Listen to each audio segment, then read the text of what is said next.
proof of that theory. Here's the thing. I don't want impeachment.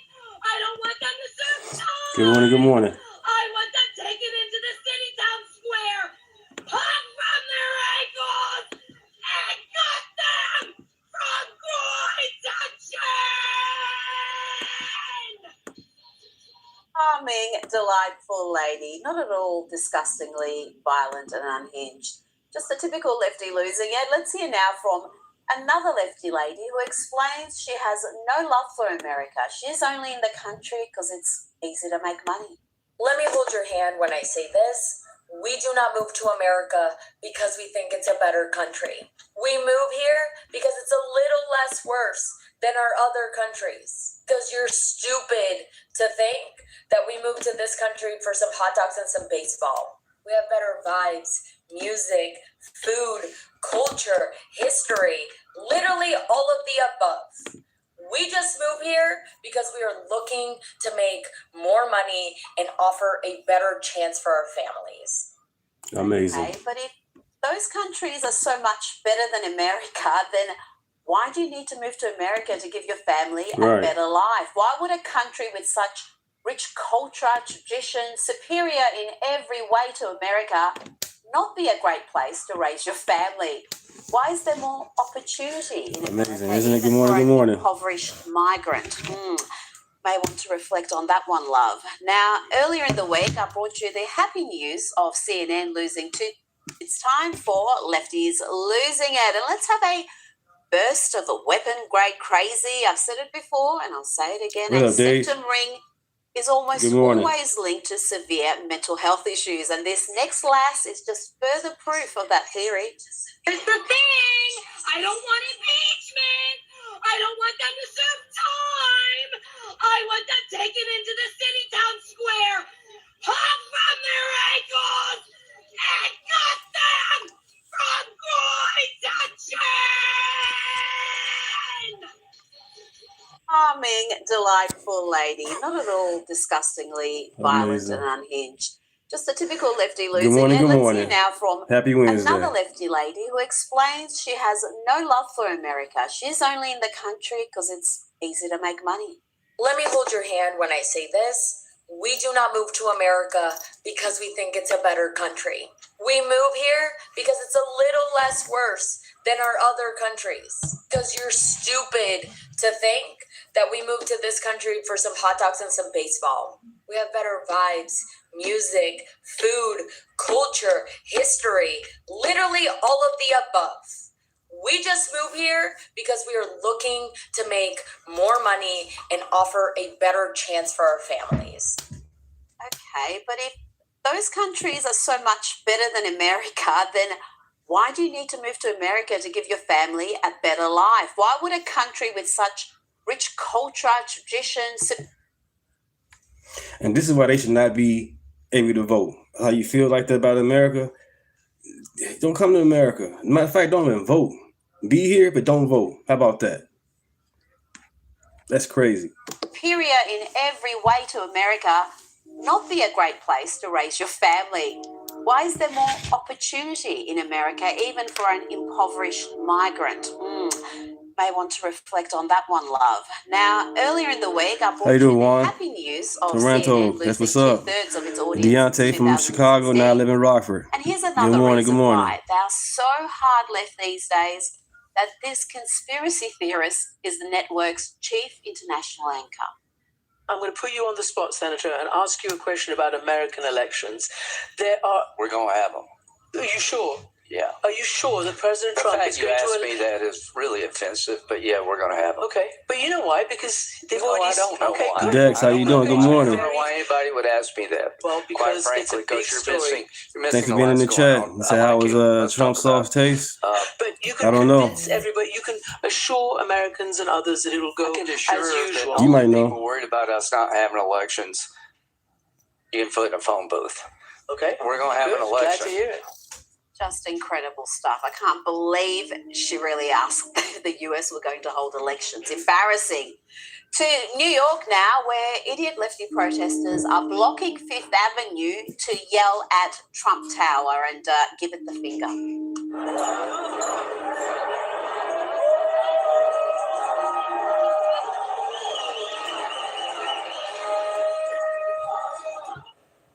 yes, I'm sure the building's feelings are really, really hurt. Meanwhile, this is the man New Yorkers have elected as mayor. Zoran Mandani is now threatening to, and I quote, raid our rainy day fund and retiree benefit fund. Good times. What we'd rather do is ensure that they remain as they are so that the city can be on firm financial footing. However, in order to get to this point of closing the gap, Rita be coming with it. Next fiscal year, we are forced Jedi, she be coming with it, the Rita. rainy day fund, the retiree health benefits trust reserve, and to increase property taxes across these other years. And increase property taxes. Wow, he got the trifecta there. Now, let's talk about Cardi B. She's been having a meltdown since the clearly more talented and successful Nicki Minaj declared her support for the Trump administration, and in particular the work the administration is doing to protect persecuted Christians in countries like Nigeria and elsewhere. Cardi B's meltdown has seen her indulge in some bizarre antics. I don't even know what she's doing in this next clip, and I apologize in advance for what I think is going to be a uncomfortable and cringeworthy 30 seconds.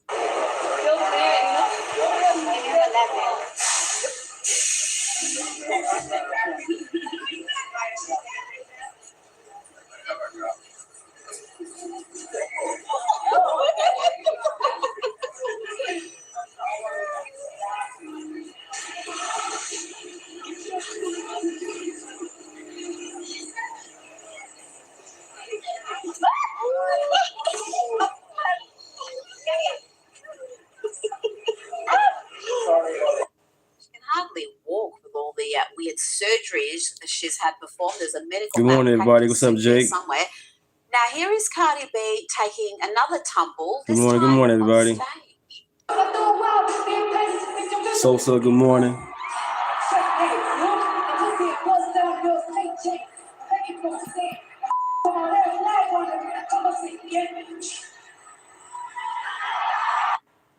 Nice try there by dancers trying to cover that up. When she's not falling over like a drunken clown, Cardi B is saying stuff like this, mouthing off about ICE and threatening to mace their officers.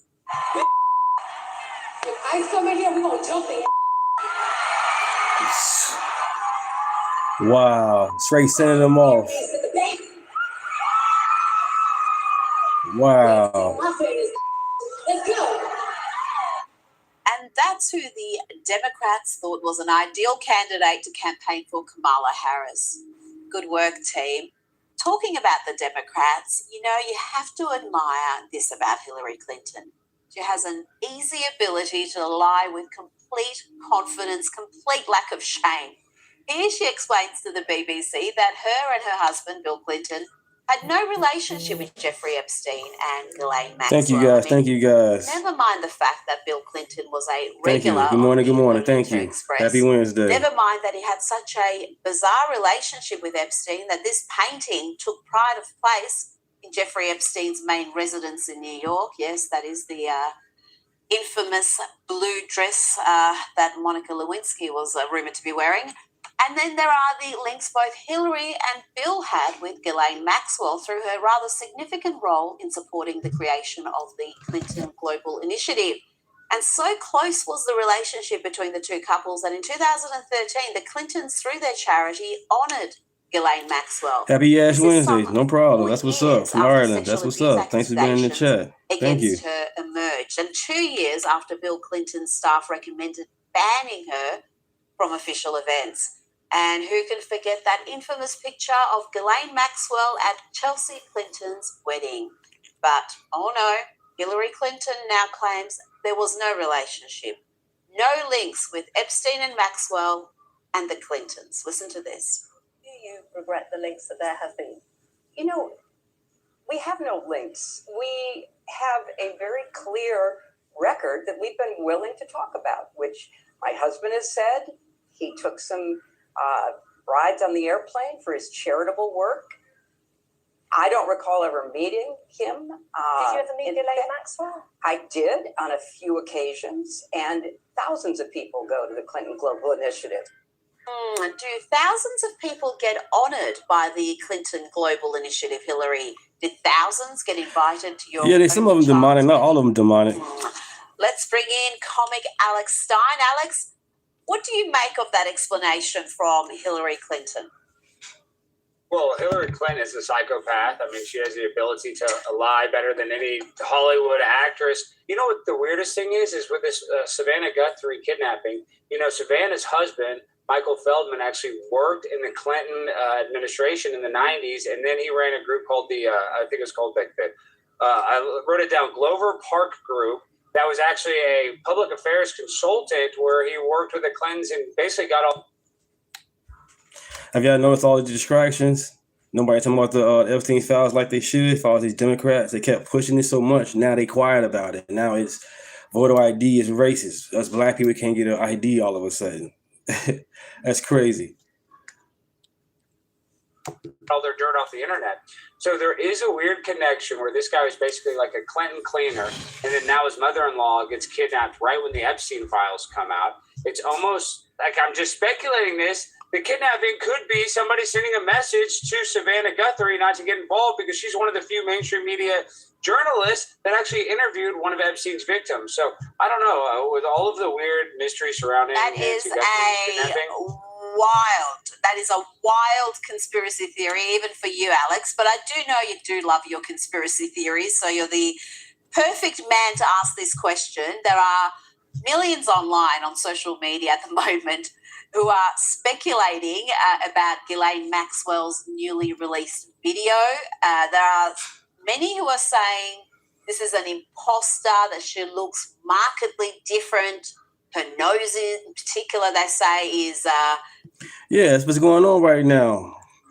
It's Black History Month. I keep on saying black people can't get no IDs. There's plenty of videos out there where people going to New York or other places asking the Karens and the Kevins and also Black Americans, hey, how you guys get your IDs? You guys got your IDs? And we like, yeah. But the white liberals, the Democrats saying we don't have computers, we can't get to the DMV. They discrediting us, belittling us for real. And that's the problem. I got my ID, my driver license. Different. It's been the subject of much analysis. Surely you don't subscribe to that sort of wild conspiracy theory. Well, Rita, of course I do. First of all, you're big on social media. You've seen those videos. Thank you, KC, for subscribing. Thank you, KC. You've seen those videos where they can buy a mask and it looks like Walter White from Breaking Bad. So I wouldn't be surprised. And then you saw the Daily Mail article that said that they had to use a fake body double when they got rid of Jeffrey Epstein's body. They admitted that. Why do they need to use a body double? So some funny business is going on. Trust me. Oh, look, I just can't believe that it would be a fake Ghislaine Maxwell and that she's free somewhere in the tropics enjoying herself. I don't know. I mean, I know a lot of conspiracy theories have proved to be accurate, but that's too wild for me. I'm not there yet, Alex. Thank you, Thompson. Appreciate it. Thank you. Let's talk about this case out of Minneapolis. There's been more charges arising out of a church being stormed by anti-ICE protesters during Sunday service. Temple University student Jerome Richardson turned himself into police on federal charges relating to his alleged role in assisting Don Lemon storming that church in Minnesota. Alex, Don Lemon continues to play the victim and is now claiming that he's just hated because he tells the truth. I am a great foe because I'm outspoken. The president doesn't like me. I'm black. I have a platform. I'm gay. And I am not afraid of them. I am fearless. And so to them, it's the perfect foil because MAGA hates me. I tell the truth about their cult. Alex, is that why Don Lemon is mocked and maligned because he's a brave truth teller? Well, you know, to be fair, he's not 100% wrong because there's nothing more dangerous than somebody that has nothing to lose. And he's lost it all. He lost his CNN game. I also do long form videos as well. I do shorts and long form videos. And he's really got nothing else to lose, so that is the most dangerous person. That's why it's always best advice not to get involved with like the homeless person if they're acting crazy because they got nothing to lose. So I would say that he's in that position where he is a little bit of he's got a little bit of danger because he could, you know, basically kamikaze a situation where he now, if we're being honest, to his fans, he looks like a victim of the Trump administration. I don't think that he is. I think he deserves to be in jail, but he's able to spin that narrative, and he probably got more support because of it. So, I don't think he's actually being that egregious when he says that he is a little bit of a threat, but, MAGA is a lot bigger than Don Lemon, and I don't think that he can take down the movement whatsoever. He is loving the attention and the victim playing this arrest as he got a standing ovation in some Hollywood crowd. I mean, this is the golden period of his career at the moment. He's loving this. Now let's talk about one of your favourite topics. Sydney Sweeney, busty model and actress Sydney Sweeney, joined the American Eagle Outfitters chairman and CEO at the New York Stock Exchange last week to ring the opening bell.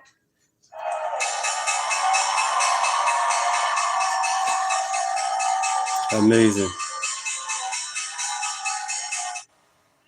Is looking great in denim there, Alex. This follows the viral success of the hypocrisy, right? Johnny Boy, he married to a white man, but talk about white supremacy. Makes no sense. I predicted then that she will switch. Wade Thompson, thank you. In 2026 at some point. What do you make of that prediction? Laws suppress the black vote. Now, this is 7 years ago. I think we are going to see Sydney Sweeney. This is 7 years ago. They asked the same question. Do you have an opinion on voter ID laws? Yeah, they're usually pretty racist and they're bad. I think voter ID laws are a way to perpetuate racism. Would you go as far as say those laws are racist? For sure. Do you think it suppresses the African American vote? Definitely. Because they're less likely to have state IDs. Minority voters are less likely to have the kinds of IDs that have been described or required. These type of people don't live in areas with easy access to DMVs or other places where they can get identification. You can always get IDs. You do it over the internet. Does that also make it difficult for black people in particular? Yeah, you have to have access to the internet. You have to be able to pay an internet service provider for certain fees. Do you think that's harder for black people to go online? Well, I feel like they don't have the knowledge of how it works. A lot of people have smartphones, but you might not have data. For most of the communities, they don't really know what is out there just because they're not aware. The DMV? Where? What's that say to you? I know it's at on 25th Street. Do you know where the DMV is around you? It's on 125th Street and 3rd Avenue, I believe. You know how to get there? Yeah. Did you have a problem getting there if you had to get there? No. I know these sound like silly questions. You know how to get to DMV? Of course. You know where it is? Yes. You can get there? Uh-huh. No problem. No problem. Just checking. Okay. And I also heard a lot that black people, especially poor black people, have no access to the internet, can't figure out how to use the internet. That's just stupidity, honestly. Everybody has access to the internet. Even a little kid can figure out how to work the internet. I had access to the internet for years. You know how to use it properly? Amazing. Come out and just mouth all the leftist talking points. Well, to be fair, Michael Jordan would always say the reason why he didn't get involved in politics is because Republicans buy sneakers too. So in that sense, like she's been trying to stay out of it, but I do think at some point she might benefit from doing it. She might get more roles because of it. So I don't think you're necessarily wrong, but she has navigated it pretty good so far down the middle and not being political, even though it seems like she's right-leaning. Now, before you go, let's talk about actress Cynthia Erivo. She has come out and spoken about the speculation surrounding her relationship with her Wicked co-star, Ariana Grande. There's been talk that they are romantically involved. Cynthia has denied this and chalked up the confusion of their relationship to people not being used to seeing deep and real platonic Nuclear physics. I'm sharing information. Media.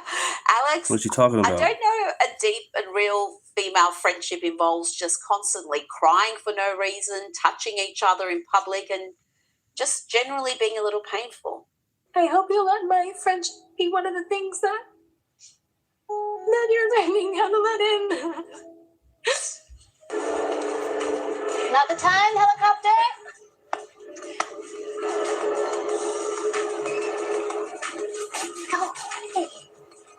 You have been the light of the day. You are such a gift. You brought such light into the room. thank you very much We appreciate for coming you. into this room today. No, I'm not gonna get no strikes. I'm already monetized, nuclear physics. I know what I'm doing. Something's bothering her. She's gonna fix something. I know. Sorry. She's getting the fixing itch that Cynthia Erivo gets. It's not there. Oh, thank you. Yeah, I have no strikes on my pinch channel. me moment for each of you on the set? Was it the day you arrived on the set or some special moment that happened during the filming of this for each of you? What was the biggest pinch? Alex, I don't know what's happening there, but that necklace did not need to be adjusted. I know that much. What do you make of this Gio and Cynthia Erivo's explanation of their relationship? Well, I definitely think they're hiding something. I mean, just the way that they're just so openly affectionate towards one another. That's just bizarre. But when you watch that video, they almost look like extraterrestrials. It doesn't even it looks like it's almost an AI rendition of two human beings talking. So I hope that they both get the help that they need. I think they've both been hurt by a lot of men. So that's probably why they've connected in this weird relationship. I like that theory. The men are to blame. Alex Stein, thank you for your time tonight. They say you heard she's scared of her. She might be. She might be. 7?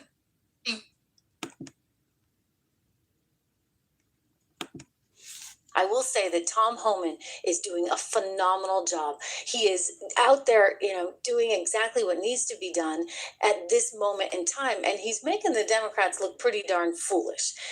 I love how Tom's basically setting the record straight as, you get Hochul, governor of New York, just ranting and raving on her little Instagram or whatever it is that she uses, AOC, flipping out as she tends to do and making a fool of herself over in Munich and all of them. Thank you guys. Thank you. Thank you. Thank you so much. Let's grow together. Let's grow together. Common Sense Channel. On Face Nation over the Common weekend Sense. explaining his process. Let's listen in. This was the largest deployment of federal immigration agents in department history. Do you anticipate there'll be others on the scale seen in Minneapolis?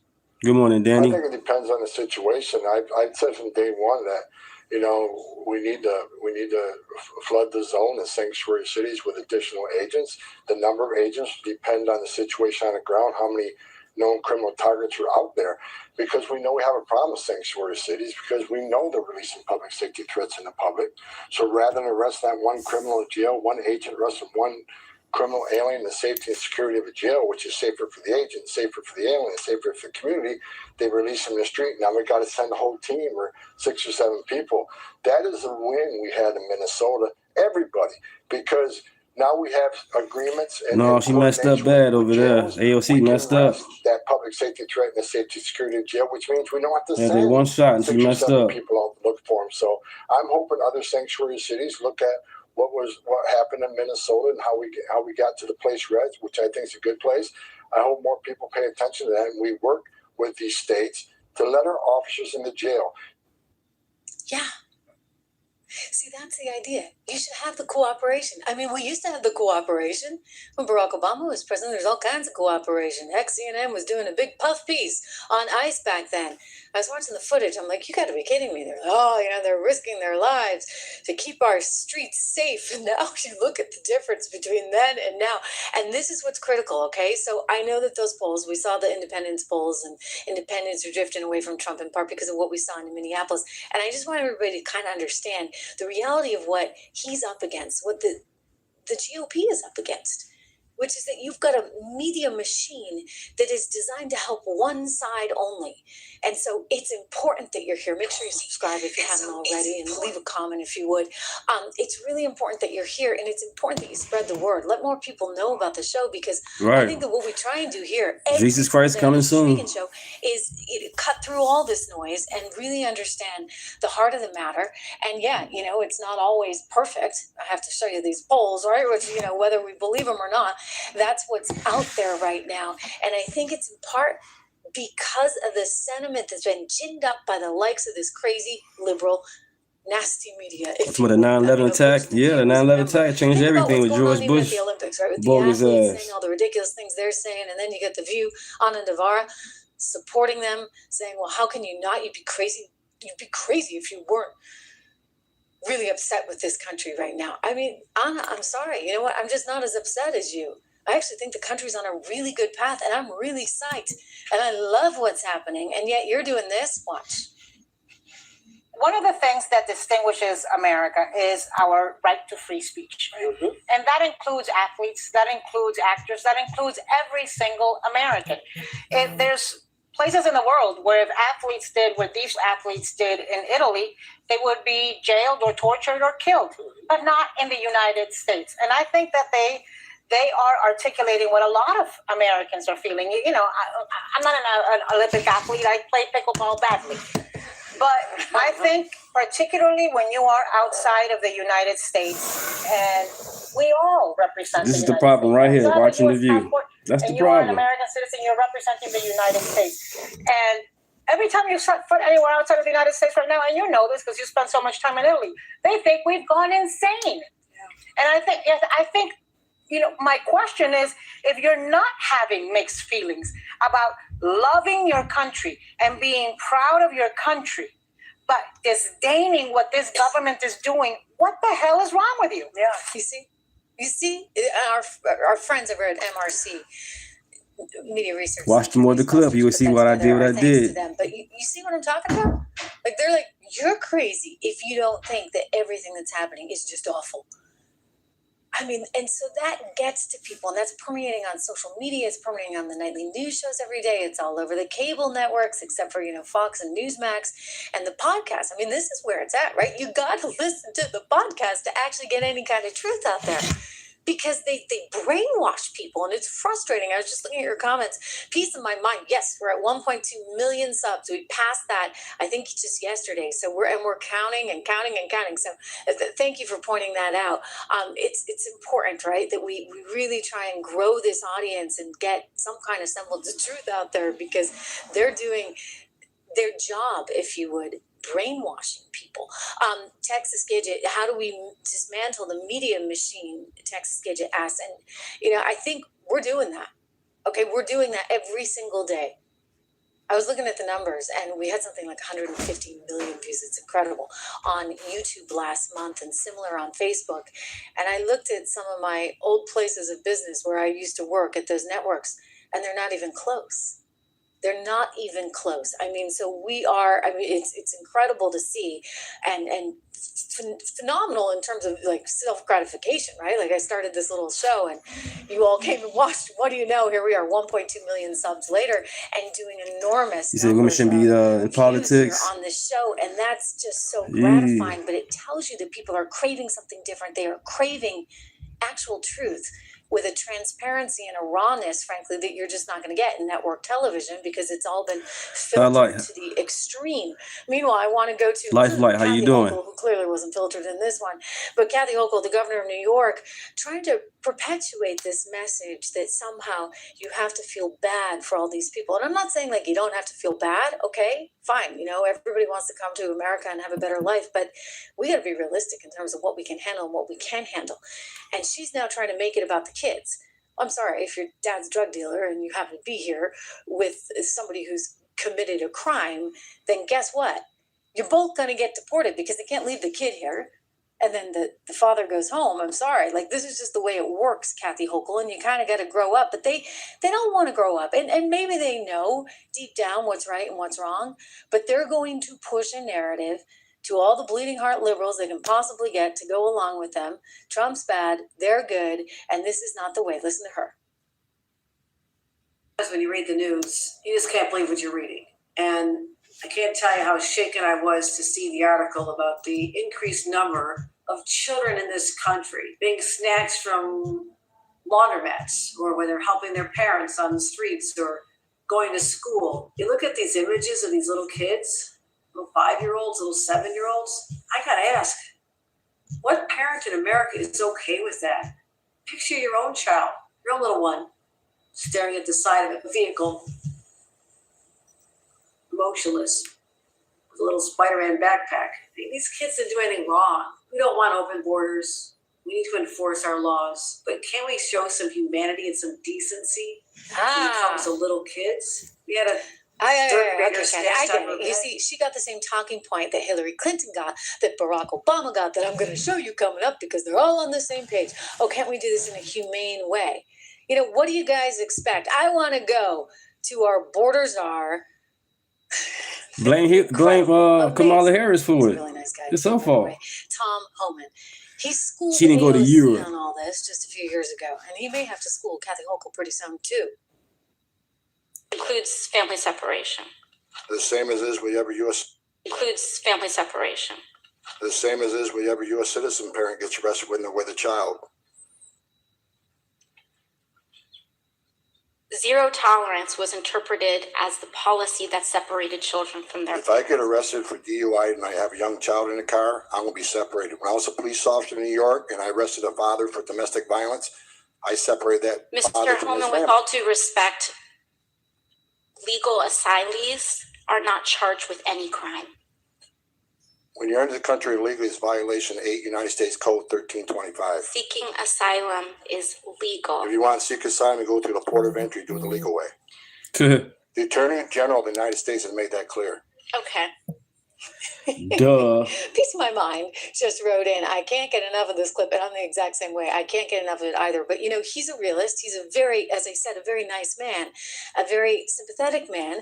But he's there with a job to do, and that's to make sure that we don't have people coming here illegally. And if they are here illegally and they commit a crime and they happen to have kids, Of course, love your enemies. I didn't say hurt them or kill them or bash them and like that or even name call them. I said love them. That's it. And pray for them in the chat. sorry, Kathy Hochul, I know you want to do it in your humanitarian way, but I'm guessing that the kid and the parents are going home. That's just kind of the way it works. You can't have your cake and eat it too.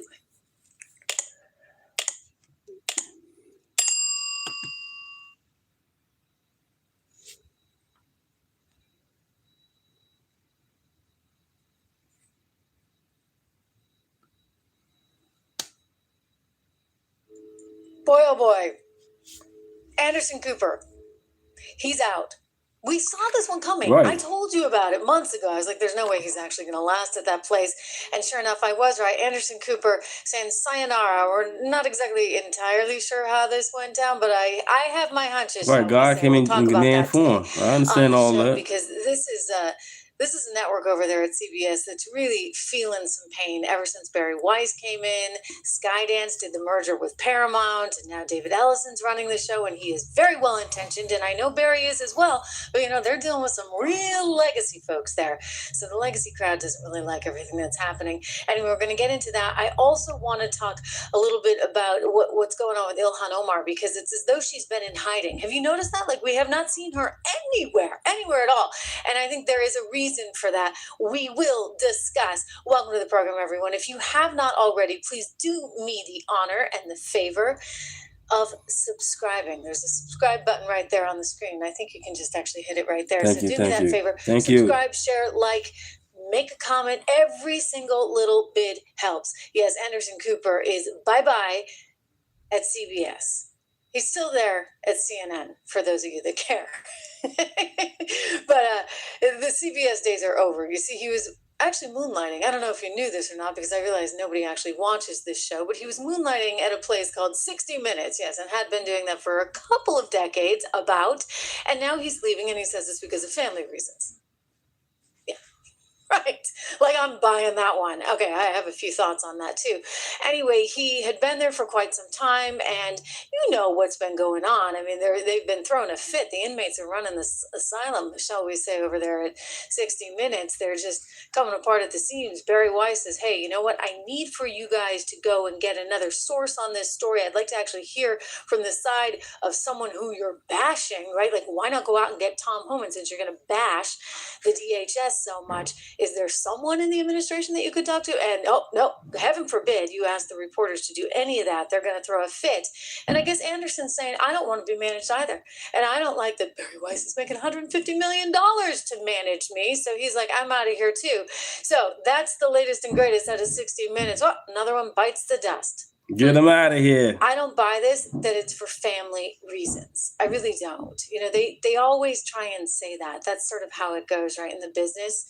Here we have him saying, I'll give you his, I know I'm really close to the camera. This is what happens when I'm on the road. I'm really, really, really close to the camera. Woo! Anyway, when that's what happens to me. You know what? I'm still here with you, and that's all that matters, right? In a statement to People, because he had to do this in People magazine, Cooper tried to make clear that the decision was deeply personal, not driven by personal or professional dissatisfaction, but by the pull of fatherhood. Quote, being a correspondent at 60 Minutes has been one of the greatest honors of my career. I got to tell amazing stories and work with some of the best producers, editors, and camera crews in the business. But after years of balancing two of the most demanding jobs in television news, busy guy he is, Cooper acknowledged that the priorities he had changed. Quote, for nearly 20 years, I've been able to balance my jobs at CNN and CBS, but I have little kids now, and I want to spend as much time with them as possible while they still want to spend time with me. Okay, that's fair, right? But again, I don't buy it. You know what? Because I've been there. And I've been on the receiving end, when the network's like, okay, this isn't really working out. Hello, March 2020. And, I had the audacity, imagine that, to say, really, we shouldn't be shutting down just because Democrats want us to shut it down. We shouldn't be shutting down just because this is CNN's plain story. We got to be being a little bit more thoughtful about all of this. Why are we having this grand old overreaction? Because you know what's going to happen. They're going to use this for political purposes. Oh, what do you know? I was right. And so when we decided to part ways, I remember Fox calling me up and saying, okay, this statement is going to come out and we want you to be part of it. And we would like you to say something about how you really want to spend time with your kids. True story. And I'm like, well, that would kind of be lying, right? I mean, you guys are giving me no choice here. And granted, I was under contract, so they still have to pay me. But I'm like, I don't really want to say, gee, I'm leaving on my own accord to go spend time with my kids because, I wear my heart on my sleeve. I am completely true to you guys always. I'm never going to lie. And I certainly wasn't going to lie to, they thought it would make me look better. I'm like, I think this just makes you look better because you're the idiots that are doing this, right? I mean, hey, you want to pay me for another year and a half to get my podcast up and running? Fine. But that is sort of the go-to move. And so when you see CEOs and when you see executives or other talent, shall we say, saying, I really want to spend more time with my family, it's usually because one, they can't pay you enough. Two, they want you out the door. Or three, they can't pay you enough. All right. So in his case, I'm sure he's like, you can't pay me enough. It's really not worth my time to be doing these 60-minute stories, especially when I'm going to have to answer to a new boss. And he didn't really feel like doing it, which actually is going to be one of Barry's problems. I mean, she's going to have a hard time there because no one seems to like her very much. And she's a perfectly nice person trying to do perfectly nice things. But the point is that is a newsroom that is very, very staid. And so, okay, he's out of there. He's leaving. He's going back to his full-time CNN job. Whatever time in the evening that he happens to be on. I don't really watch it anymore. I got to tell you, it's too painful. Anyway, Anderson Cooper out at CBS News, but it brings up a bigger issue of what's going to happen with Barry Weiss, right? Because they're just seeing this total implosion there at the network. We have Stephen Colbert leaving, that's a good thing, but he's throwing a big giant fit on his way out the door because he's like, I want to be able to book this guest and that guest and this guest and that guest. And it turns out there's FCC regulations that don't enable you in your particular show you have, Stephen, to just keep booking Democrat after Democrat after Democrat after Democrat. You could do that in cable. I highly recommend it. Or what do you know over here on YouTube if you could hack it. But you can't do it on network TV. You never really could. They just chose not to enforce some of those FCC rules. Barry Weiss has said over and over again that she really wants to take CBS News into the future, and she wants to have more tech and lifestyle. If you guys will be in the chat, happy Wednesday. Thank you. Political voices. In other words, you need some right-leaning ones to go with all the lefties you got over there. Again, I admire her for doing this. I think it's the right move. I think that David Ellison, a very good source, said to me just the other day, who knows David very well.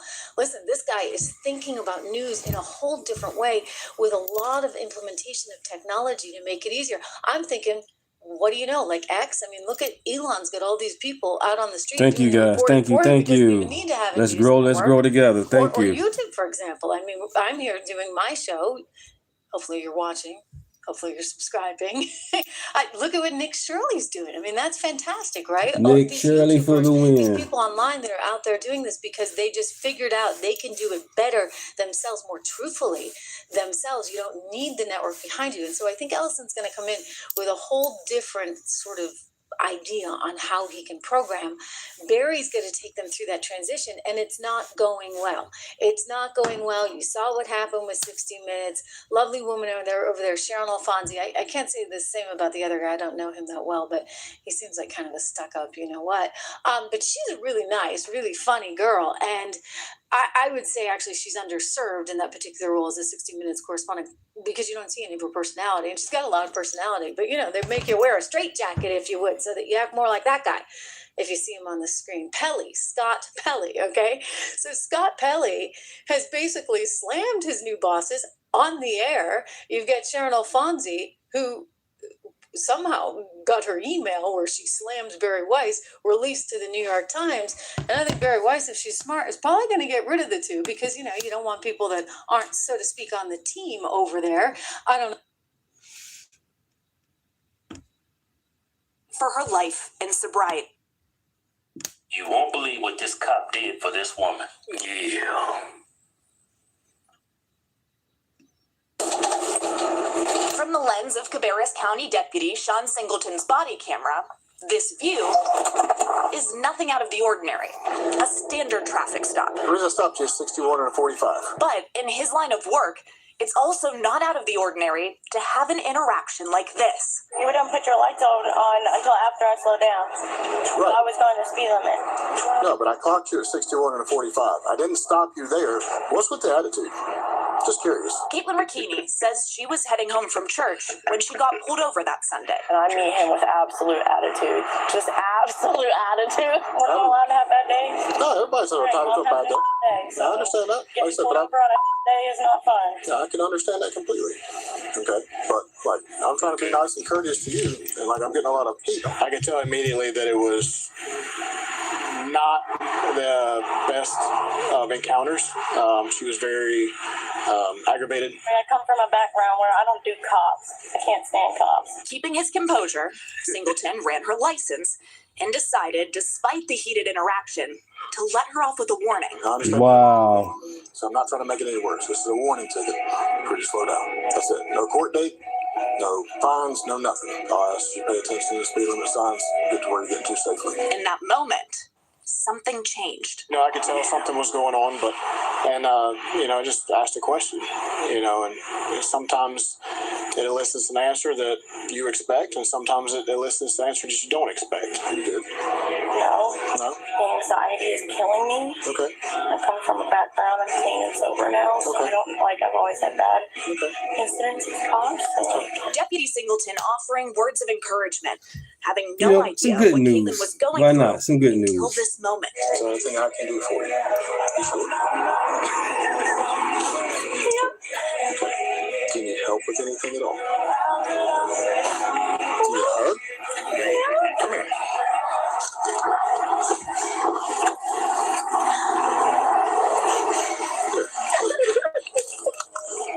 I moved out here to get away from an abusive relationship, and I'm clean and I'm sober for 4 months. Caitlin revealed she was in a fight for her life in sobriety.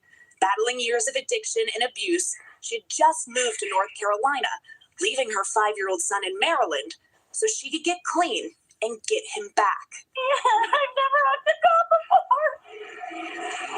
I've always been put in handcuffs by them.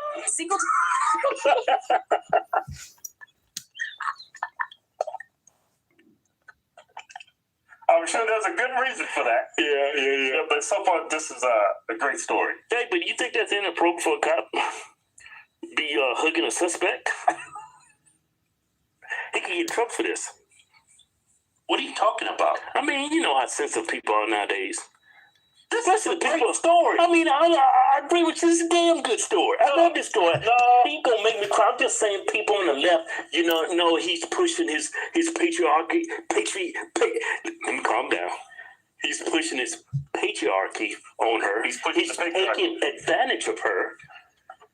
You see what I'm saying? I think it's beautiful. I'm just They saying. had no idea his humanity and kindness that day changed Caitlin's life and possibly saved it. I told him, I was like, I'm ready to give up. I was actually on my way to probably do something that wasn't in my best interest. See? Everything's gonna be okay. Okay. You're on the right path. You're doing what you're supposed to be doing now, okay? All right. Don't lose that hope. That traffic stop happened back in March. And I left my family, and I left my son. Now, 6 months later, This is one of the guys that helped save my life. Caitlin's celebrating 10 months clean. Can you say hi? Can you say it's nice to meet you? And introducing her son Isaiah to the deputy who gave her the strength to get him back. That's how it's supposed to be. Officers are not bad. Not all of them. We as people, we're not perfect. But hey, we can do better. An officer could have took her attitude and flipped it and been all type of monkey ball. But he kept his cool. Now she got blessed. They both blessed. And I like how she took her son to the police officers. The officers are not bad. Not all of them. And more officers need to be in the community and engage more with each other. Stop always attacking them. And then, yeah. Let's continue. Red and Raven. How you been? Well, you know, don't lose that fight that's in you. Okay? Because there's something in you that's driving you to a better life, right? Yeah. All right? Okay? Don't lose that. Hang on to it. He saw me as a person and not an addict. And he saw my heart. And he saw that I had potential when so many people had counted me out. It's like in a time of desperation, really, like where I was like questioning, like, God, where are you? And he sent me in. It's like an angel. I don't know. I really pray that Jesus blesses you for your kindness, sir. I'm going to pray for you too. Thank you. A great story, right? And his partner feels left out. You feel left out? Yeah, let me get a hug. I'm having a rough day too. He's silly. That could have went left real quick. I just said that. If he could have had some black fatigue, he said, get your ass off the car. I just said that. That's funny. Yeah. You know what I mean? But that was great. Stop resisting. Yeah, he could have did all that, but wow, yeah. A little support goes a long way, man. I've been pulled over, and police officers have showed me this same kindness. Having a bad day, he should have probably took me to jail because I was weaving out of traffic, but they cut me a break. You had one experience where you wouldn't sign the ticket, and the cops beat the hell out of you, and your black ass deserved it. When they took you to jail? Yep, I deserved it. I did. Never once signed the traffic ticket. Yeah. And I ain't signing it. I was some speed. I wasn't speeding. But I should have signed the ticket. But I wasn't speeding. You wasn't? I'll go to the grave with that story because I wasn't speeding. I've gotten plenty of speeding tickets, and I signed all of them. I'd be damned if I signed a speeding ticket when I wasn't speeding. So he took me to jail, and this little white cop, he was probably about 5'4", and the little Asian cop, they beat the shit out of me. Why'd he do that? I don't know. I guess because I was jealous I was good looking. I don't know. Amazing. It's not like I can fight back. I'd have whooped both of those two cops. But this guy, you gave us some backstory out. Was you in there acting up? No, I was born a boy, and I was being nice.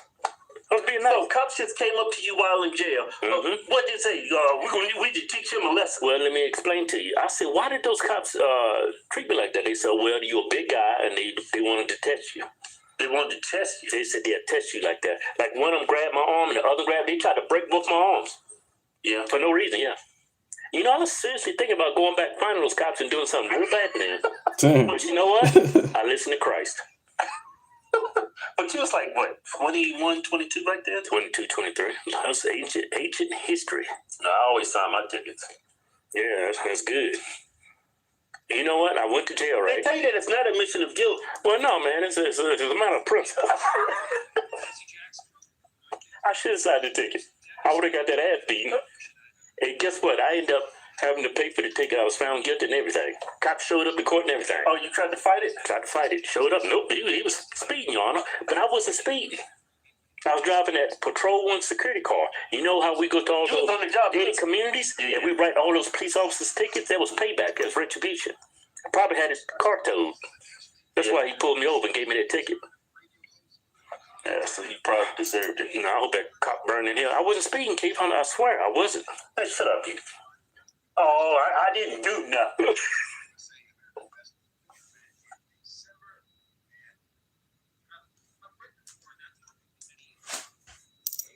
And I will help you. I will help you get this thing done. So, standpoint, from the Dad won't be responsible for it.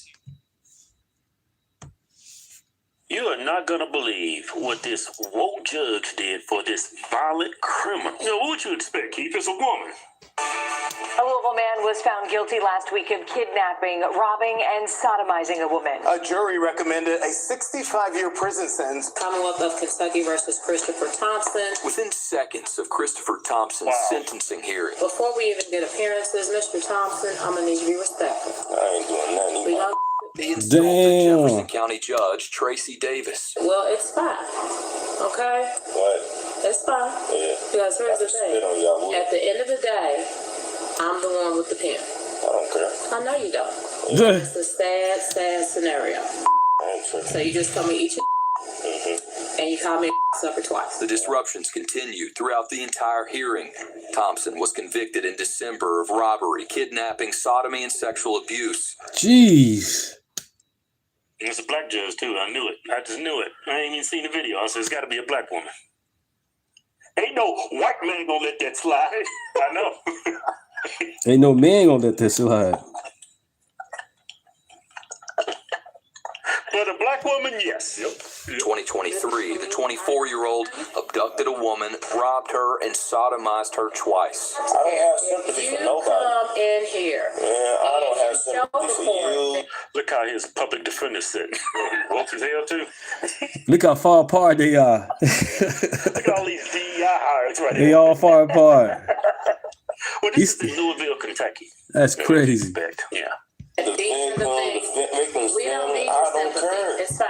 But if you... During sentencing, the prosecutor asked the judge to uphold the jury's 65-year recommendation. Right, keep him in jail. Judge Davis explained she would lower that sentence to just 30 years, as Thompson repeatedly interrupted. I don't care.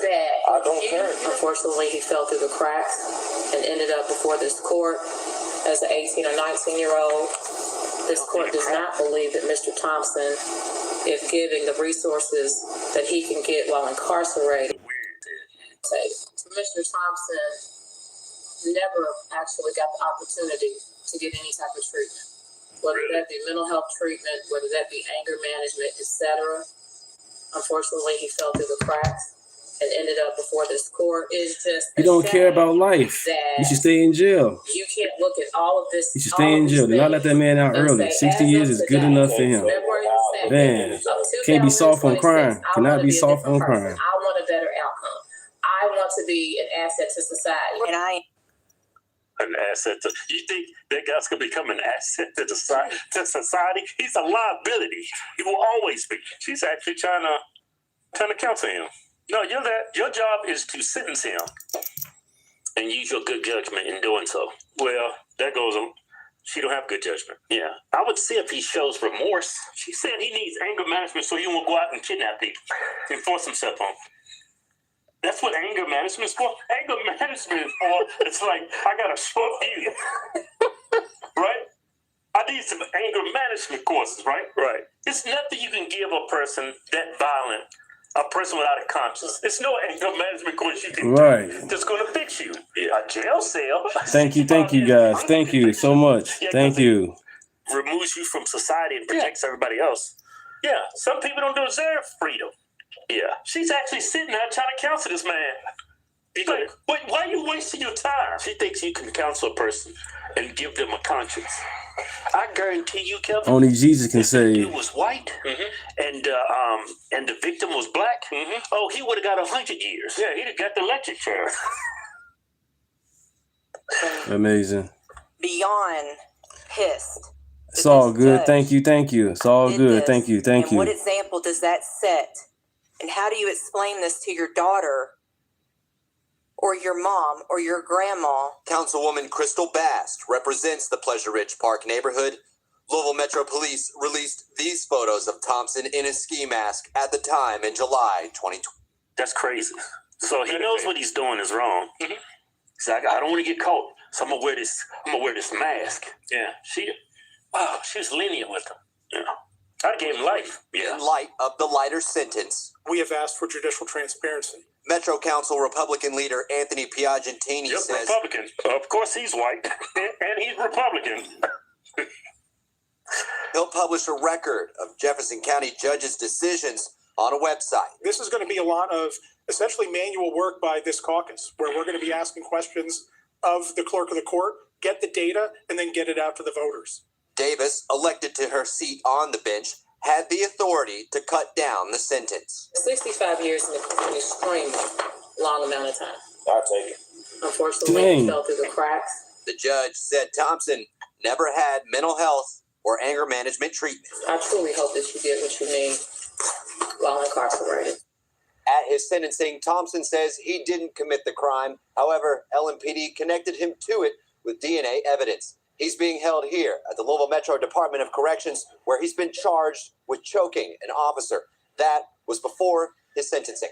Reporting. So the dude choked somebody, an officer, before he went to.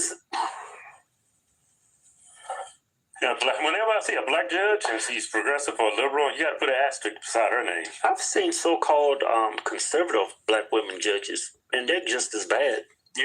Yeah, I've seen it. Yeah, you know what the common denominator is? Don't say it. The white people watching already know. You ain't even got to tell them. You ain't even got to tell them. Yeah, man, I know people might say I don't like my people, but I mean, I don't like criminals. I don't like idiots. I don't like criminals, yeah. Race has if nothing. You happen to be black, if the shoe fits, wear it, you know? Yeah, I mean, our perspectives has nothing to do with race. It's all about behavior. Really? It just so happens that a lot of the behavior we discuss is, it's low-hanging fruit. Damn. Louisville, Kentucky. Remember, we couldn't even book a comedy show in this area. Yeah. Too woke. They said we're going to cause problems in the city. And this black judge is not. This dude, that's a possibility this dude could get out on good behavior like 15, 20 years. You think he'd be a changed man? No, he's not going to get out. They said he's got to do the 30 years. He's got to do the 30 years? But he's going to be in his early 50s. Like, we're 2? Yeah, but I'm still dangerous, though. Yeah, he's going to get out at 54. Thank you. He's still going to be dangerous. All that pent-up aggression.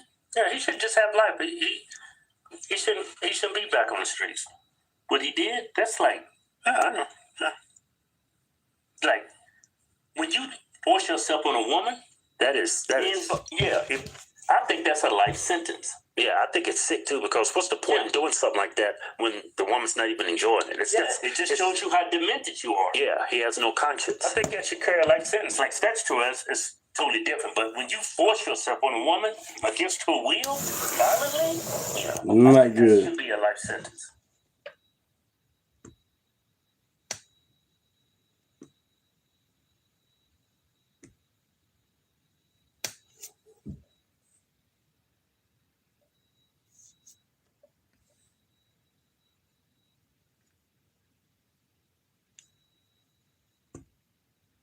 Okay, it's President's Day tomorrow. Let me have my little piece of pie on my take on Happy President's Day, okay? First off, there's some history presidents that I have really felt love for. Abraham Lincoln. I've always been a big fan of Ronald Reagan. But when we're talking about my lifetime, okay, in my lifetime, it's Trump all the way. It's Trump all the way. Now, this is going to blow some of your guys' minds. You're going to be like, what? I did not vote for Trump. In the first election, buckle up. You sitting down? I voted for Hillary Clinton. I know. Calm down. Simmer down. I know. I don't know, guys. Listen, sometimes the Great Awakening happens at different times in our lives, okay? And for me, I'm just going to say I was Democrat. I'll admit it. That's where I was at in life. And when Donald Trump was elected, I've made videos about this before. I called my mom on the phone. I felt like I was going to cry. I wanted to wear a black ribbon around my arm in mourning because we elected this terrible man as president. And it was very quickly. But here's the deal with me. I would never have spoke out about it because I'm a patriot first. And that's who was elected. And I am a patriot first. I love this country first. And if the people of this country voted in Trump, that's the direction we go, regardless of what I thought or didn't think, okay? Patriot first. But that's how I felt inside. Now, we were living in Lockwood, Montana at the time, and I can tell you very, very quickly, I started changing my tune. And I was sitting there, and I looked at my son, and we were like, one of our favorite activities was to sit in the living room with the laptop and watch funny Donald Trump clips. He is the funniest president we have ever had in the history. He's the funniest, most entertaining president we've ever had. And we'd sit there, and I'd be like, this guy's funny. I mean, you can say whatever you want about this guy, but he is hilarious. And then I started watching the horrible behavior by the left, which I had always been a part of. I had voted Democrat my whole life. And I watched the ugly, ugly, ugly behavior on this side. And with each day and with each ugly event, I started turning more and more and more to the right. And now I can honestly say, in my lifetime, I couldn't be prouder of a president than I am Donald Trump. Is he perfect? No. There's some things that he does or he says that I'm not down with. I'm not down with every single action and word that Donald Trump has. Shouldn't be. But Nobody overall, should. I am very proud of him. I think he's done wonderful things for our country, and I think he's fighting a beast that we know nothing about. Thank you guys for being in the chat. Thank you guys. Thank you. Like and subscribe. Thank you. Name is Deontay. So anyway, on this President's Day, I honor Donald J. Trump. Right on. Right on. And as you heard there, I mean, there are people still making their way through the smokescreen. Believe it or not, people still making their way through the smokescreen. People who did not support Trump previously. Subscribe, everybody. Let's grow together. He was a lunatic. Believes the lies from the mainstream media, right? The propagandist media that are still waking up and realizing that, yo, I've been lied to this entire time. This guy isn't who they say he is. And that's a beautiful thing. That is a beautiful thing. I absolutely love it because, just when you thought, the exodus from the Democrat Party was over, like, nah, it is still continuing to trickle. Excuse me. Not as fast as it was previously, right? And we've talked about that ad nauseum, like a whole lot in the past. But there's still a trickle going on. There's still a trickle effect of people slowly but surely leaving the Democrat Party because more and more folks are seeing like, yo, these mother lovers are crazy, which is what you're about to see in this next clip. It's only two genders. Talk about something that happened man and woman. not too long ago. That's I it. didn't talk about it because it was quite violent what happened. But here it is. Check it out. Devil's advocate here. I think I'm a Republican now. You liberals have literally pushed away any good person that was in your party. If you guys haven't seen that video that I just saw of those grown-ass men, those men beating down on that female journalist, they literally kicked her to the ground. Don't worry, by the time they see a judge, they'll identify as a woman so they can get out of being in prison with other men, actual men, that's going to whoop their little bitch asses. I walked away from the Democratic cult years ago when I realized, like, holy shit, dude, y'all will just believe anything. Then I went independent. But I think at this point, I think I've chosen. Where's the lie? If any of you support that video, you're disgusting. If I knew how to stitch it, I would. I just don't know how yet. But at this point, y'all are done. You have proved it. You have proved that you are nothing but sore losers. All I'm saying is at this point, I see why Republicans are assholes. The video she's talking about is of a young lady, if I remember this correctly, because it's been a while since I've seen it. Matter of fact, let me see if I can pull it up. I'm not going to show it because this young lady is like a reporter, I believe. And I guess somehow, some kind of way, they find out that she actually supports Trump. And so this guy, this leftist, this extreme far leftist, just runs up and punches her and knocks her to the ground. And it's just like, oh, whoa, what are you doing? Because she doesn't agree with your politics. You think that's okay? Let me see if I can find leftist man. Let me see if I can pull that up real quick. It's like on a sidewalk somewhere where it happens. And I'm like, yo, this is just ridiculous. And she's just like holding the camera, just walking away, and then bam, right to the face. And it's just, it's absolutely ridiculous. Absolutely ridiculous. Yep. I do long form videos as well. I do long form videos. But not that one, which is kind of weird. Why that one, that specific one I is do not shorts, live, long, do it all. Let me see something. Come on. Oh no, he kicks her. He kicks her to the ground. Like literally runs up. I can show y'all part of this actually.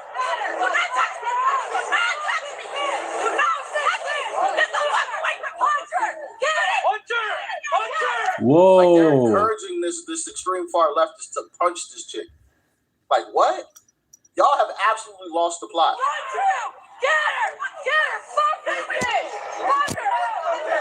Yeah, they literally lost the plot. Okay, so this is about the time that it actually happens. Throwing stuff at her.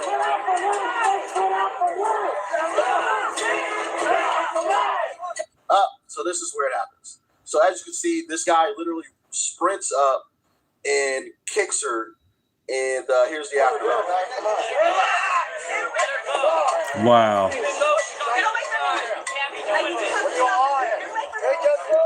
Protect our women and children. What's going on?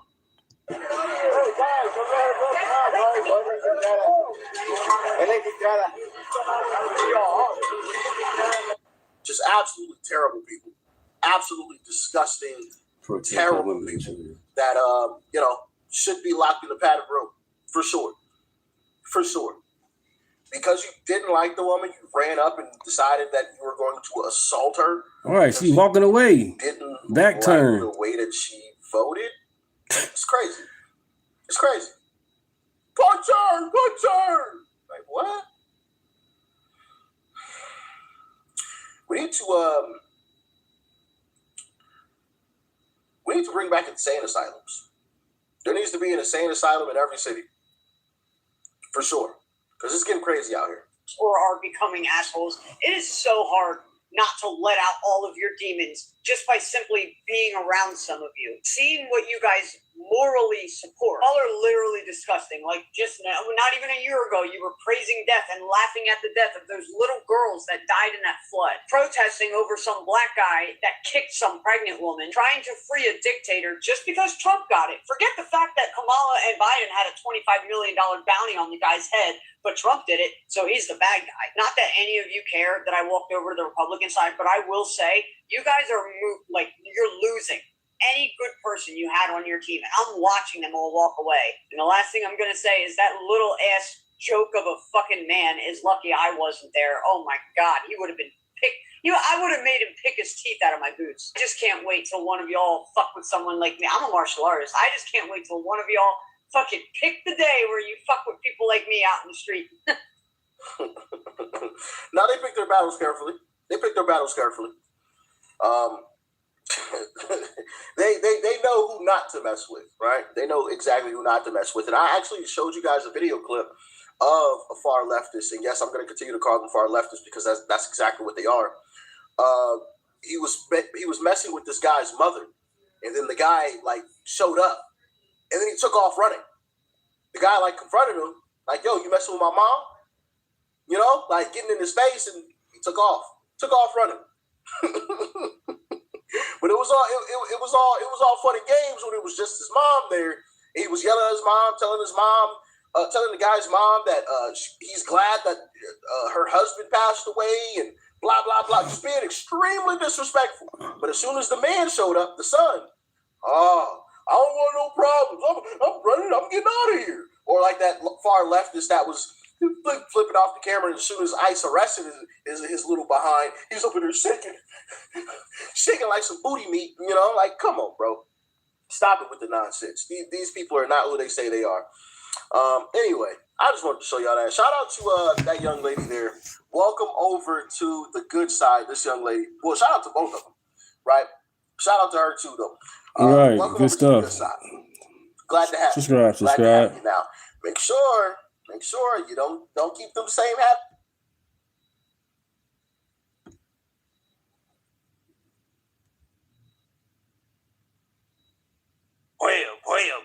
Boy. So, I know that for those who have watched budget after budget, it is tempting to assume that we are engaging in the Pray for same New dance York. as our Pray for predecessors. everybody. Let me assure you, You can't promise everybody free stuff, and they voted for free stuff. That's insane. You can't get nothing free. You got to earn it. nothing about this is typical. That's why our solutions won't be either. There are two paths to bridge this gap. The first is the most sustainable and the fairest path. This is the path of ending the drain on our city and raising taxes on the richest New Yorkers and the most profitable corporations. The onus for resolving this crisis. You raise the tax on the rich, they're going to leave to where it's not going to be taxed as much or no tax at all. What's wrong with this, man? Y'all need y'all billionaires and millionaires there to be in New York. You don't get it. Should not be placed on the backs of working and middle-class New Yorkers. If we do not fix this structural imbalance and do not heed the calls of New Yorkers to raise taxes on the wealthy, this crisis will not disappear. It will simply return, year after year, forcing harder and harsher choices each time. And if we do not go down the first path, the city will be forced down a second, more harmful path. Faced with no other choice, the city would have to exercise the only revenue lever fully within our own control. We would have to raise property taxes. We would also be forced to raid our reserves. To balance the budget as required by law, our preliminary budget takes the only path within our control, the second path. The options of the second path are the options of last You resort. see my channel's DEI? Options that we Thank will you. only employ if there is no other means of arriving at a balanced budget. What we would rather do is ensure that they remain as they are so that the city can be on firm financial footing. However, in order to get to this point of closing the gap on both this fiscal year and the next fiscal year, we are forced to raid the rainy day fund, the retiree health benefits trust reserve, and to increase property taxes across these other years. Boy. So we got to talk about a very fascinating turn of events out in New York City, but very predictable. I think that all of us saw this coming, okay?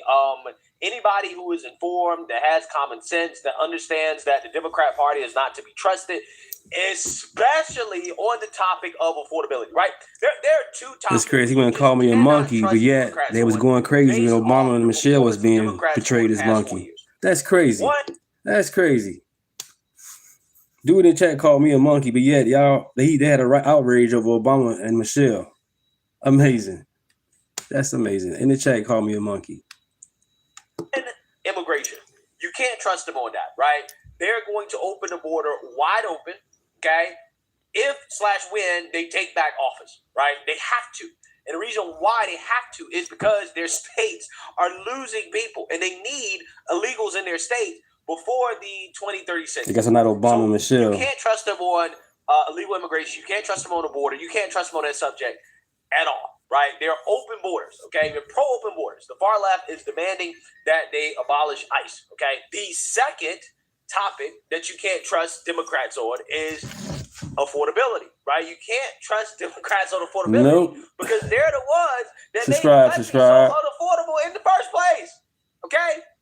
Like, this should be common sense, okay? Like, the average person should understand this.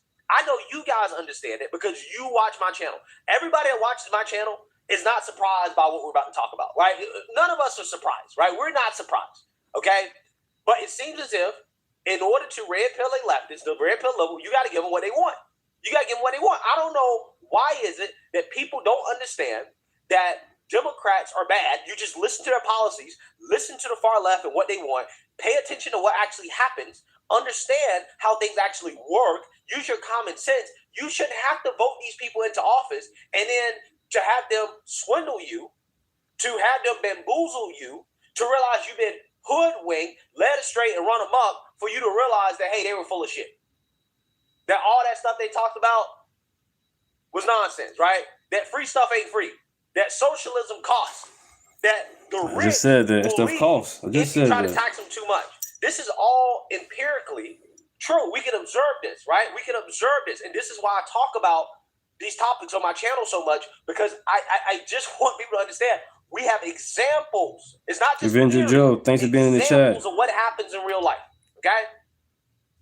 So on the topic of affordability, what do Democrats mean when they mean affordability? They tell their constituents, we're gonna tax the rich. Tax the rich never works, right? It doesn't Never work does. out. They always leave. It doesn't work out. And then once they end up having to come clean about what they really want to do, the real affordability plan is, well, let's just tax everybody else. Everybody else always ends up getting taxed, right? The middle class, the upper middle class, the people who actually, collectively speaking, have the most money, right? Where you can actually really get money from, okay, who can't move easily, they are the ones that end up getting taxed, okay? And we got to talk about Zohran Mamdani, who just introduced a proposal to increase property taxes, aka tax everybody, because he can't get his tax the rich proposal through to the state lawmakers. And then you have the news media basically confronting him saying, hey, are you really about to do this to us? Are you really about to raise property taxes, which basically is going to affect everybody that owns? It's the same thing happened in Chicago with Brandon Johnson. I'm not going to tax you. I'm not going to do it. I'm not going to raise it. And soon he got elected. He raised it and gave $600 million to the immigrants. Now he needs some money. All these sanctuary cities need some money because all their money went to the immigrants. And I don't blame Trump for not giving it to him. He told y'all to calm down with that. Now y'all want to, that's crazy. Property in New York City. Take a look. This is an election year for Governor Hochul in the legislature. We already have a situation. Stop voting blue no matter who. Not going to raise, I don't want to raise taxes on millionaires. This morning she said she doesn't support property tax hikes. I wonder if we have a situation where this is a clash between ideology and reality, and if faced with the fact that you won't get those taxes from Albany, would you really, really, really raise property taxes here in New York City? This is not a conversation on the basis of ideology. This is a conversation about a fiscal crisis. I have long believed in the importance of taxing the rich. I've said so publicly many a time. And I've long believed in the need for the state and the city's relationship to be a fair one.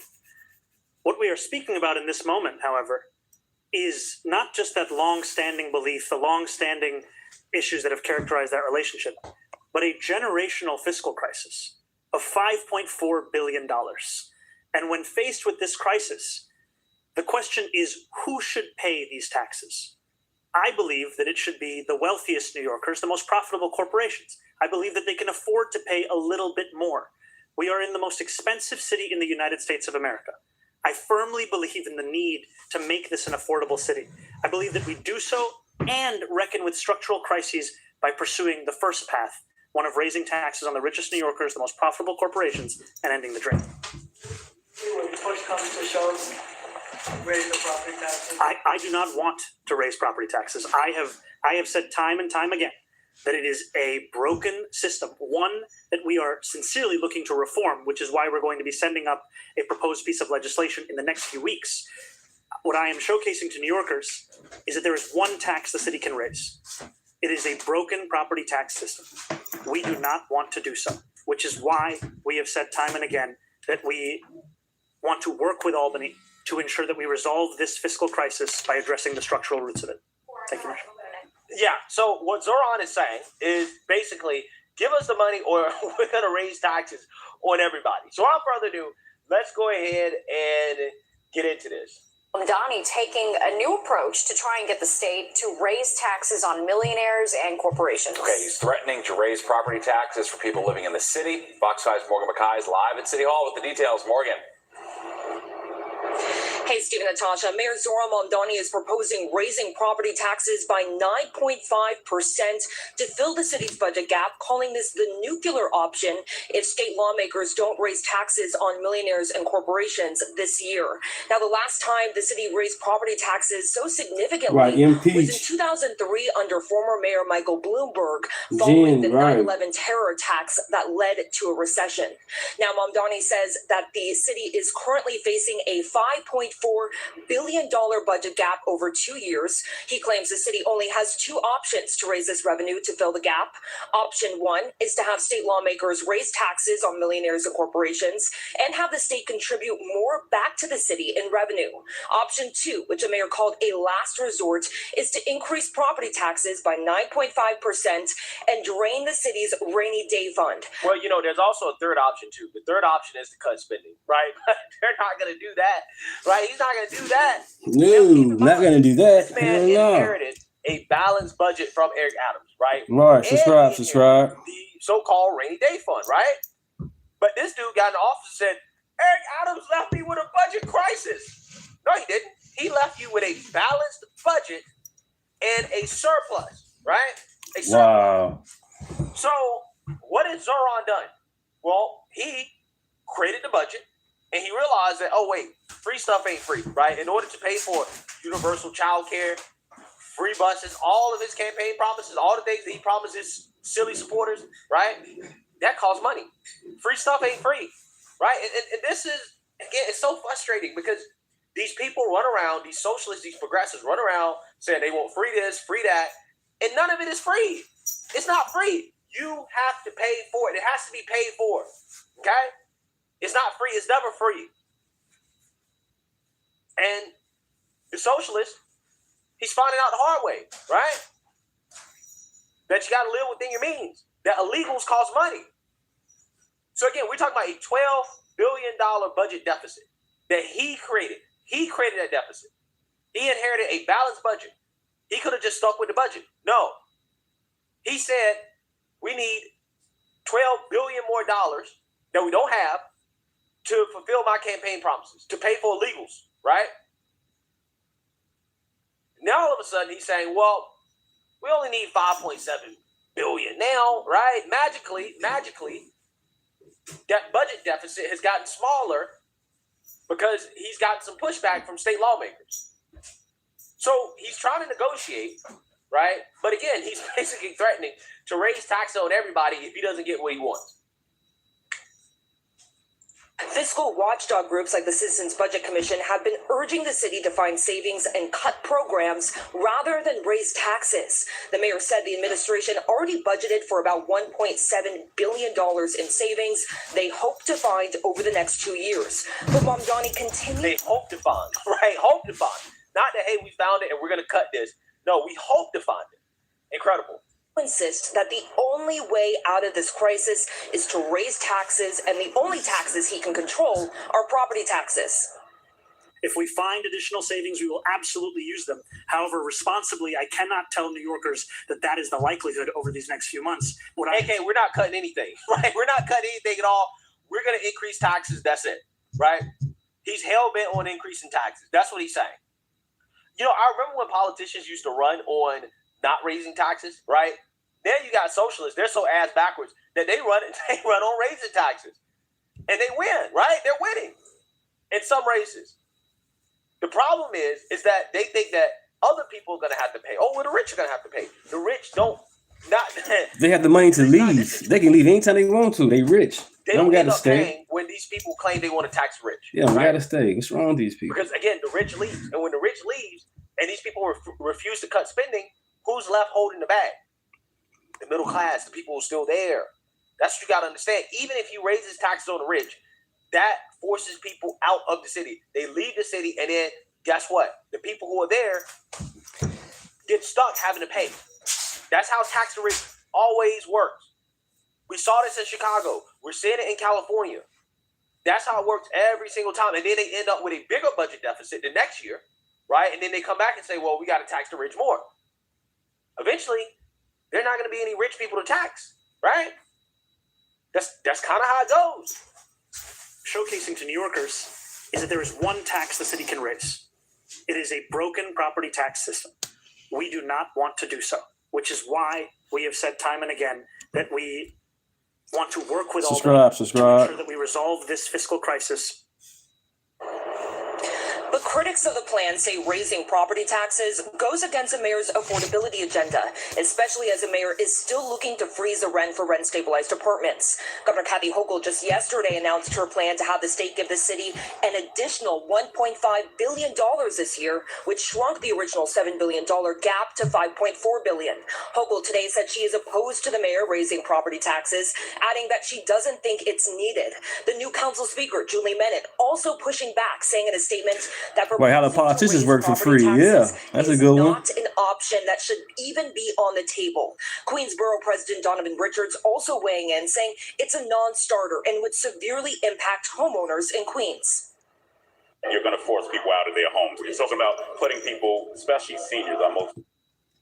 So far, it's only the blue states that's asking for money from the federal. The red states, I'm pretty sure they did their part. They didn't give all your money to the illegals. You know, they did the smart thing. Now everybody want to beg for money. These blue states. Stop voting blue no matter who, y'all. And nothing is free. Most vulnerable seniors who have absolutely done everything. They've built these cities. This was your HRA workers. These are your NYPD officers who really have done everything to build home ownership and generational wealth. And this is certainly a setback. Now, Mamdani State emphasized that this is a preliminary budget, which means it can and most likely will change during budget negotiations. The city must have a finalized budget by July 1st. Reporting from City Hall, I'm Morgan Mackay. Steve Natasha. Hilarious. Absolutely hilarious. It's almost as if this guy has never seen a budget, right? He's never had the budget, and now he's finding out. Again, free stuff ain't free. I think the state has already given him like $1.5 billion as a cushion, right? As a handout. He's looking for more. Okay. We're going to see if Hochul folds, right? We're going to see what happens. But the fact that he's now threatening to raise taxes on everybody, it gives away the game. What Democrats mean by affordability is he came in begging for money after he got elected. He started asking for money. Driving up costs, the attempt to pay for free stuff that people are going to be paying for anyway, right? That's not making life more affordable. If you got to pay for it anyways, if you're paying for it via taxation, how is that affordable? How is that affordable? You're just spreading out the cost. That's it. You're making people pay for services they don't use, right? If I ain't got a kid, I should have to pay for your child care. Listen, here's the thing. Property taxes already pay for schools, right? Like, now you want me to pay for daycare too? On top of that, even if I ain't got no kids? Bro. They got to learn the hard way. They have to learn the hard way. So we're going to see. But I think New Yorkers are in for a rude awakening with Zoran. He's already, talking about replacing police with social workers. Okay, we've already seen homeless dying in the streets, dropping dead in the streets because of Zoran's policies.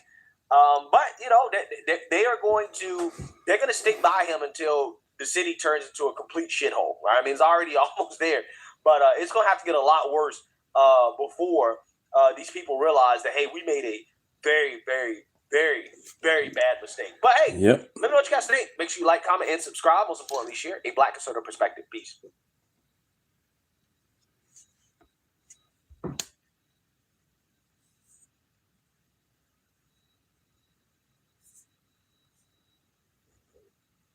Forecasting the future leader of California. With so many candidates and no clear frontrunner in the race for governor, two Republicans now leading in the polls in this, as you know, heavily Democratic state. In tonight's Politics at Large, Steve is live in the newsroom with the likelihood both Republicans could end up, Steve, facing each other in the general election. We are talking California, correct? Right, yeah, this is a very unexpected situation. Democrat stronghold California has a top two primary coming up. And now there's a new tool to simulate just how likely a Republican versus Republican election could actually be. It may be small, but based on your tool, there's a chance. There's a chance. Yeah, there is a chance. It's Paul Mitchell's political simulation creation. You see the pie chart thing? The Democrat data expert, who also helped draw Prop 50 redistricting lines, launching this top two primary simulator showing the chance of any candidate combination winning or twinning, to borrow his tool's title, the California governor's race primary. The tool shows the likelihood of a Republican versus Republican runoff is 12% right now. I mean, if you ask any of the gubernatorial candidates, they'll tell you a lot of their supporters come to them and say, oh my gosh, can 2 Republicans make the runoff? It's kind of the biggest parlor game in Sacramento right now is people predicting what's going to happen. So you got to talk about a fascinating turn of events involving the governor's race out in California. It seems as if there's a chance right. that a Republican could become the next governor of California. Now, this is low-key shocking as you have polls showing that Republicans have now taken a lead, right? 2 Republicans have now taken a lead. But this is just kind of how elections work in California, okay? And we want to talk about it because CNN is in full-blown panic. Democrats are in full-blown panic, right? They're panicking because they're blowing it, right? They're blowing it. And it should be no surprise that Democrats are blowing this race because, I mean, just take a look at their 2 top candidates, right? One candidate is a plus-size, super plus-size woman who has anger management issues. I'm going to try to win every vote I can.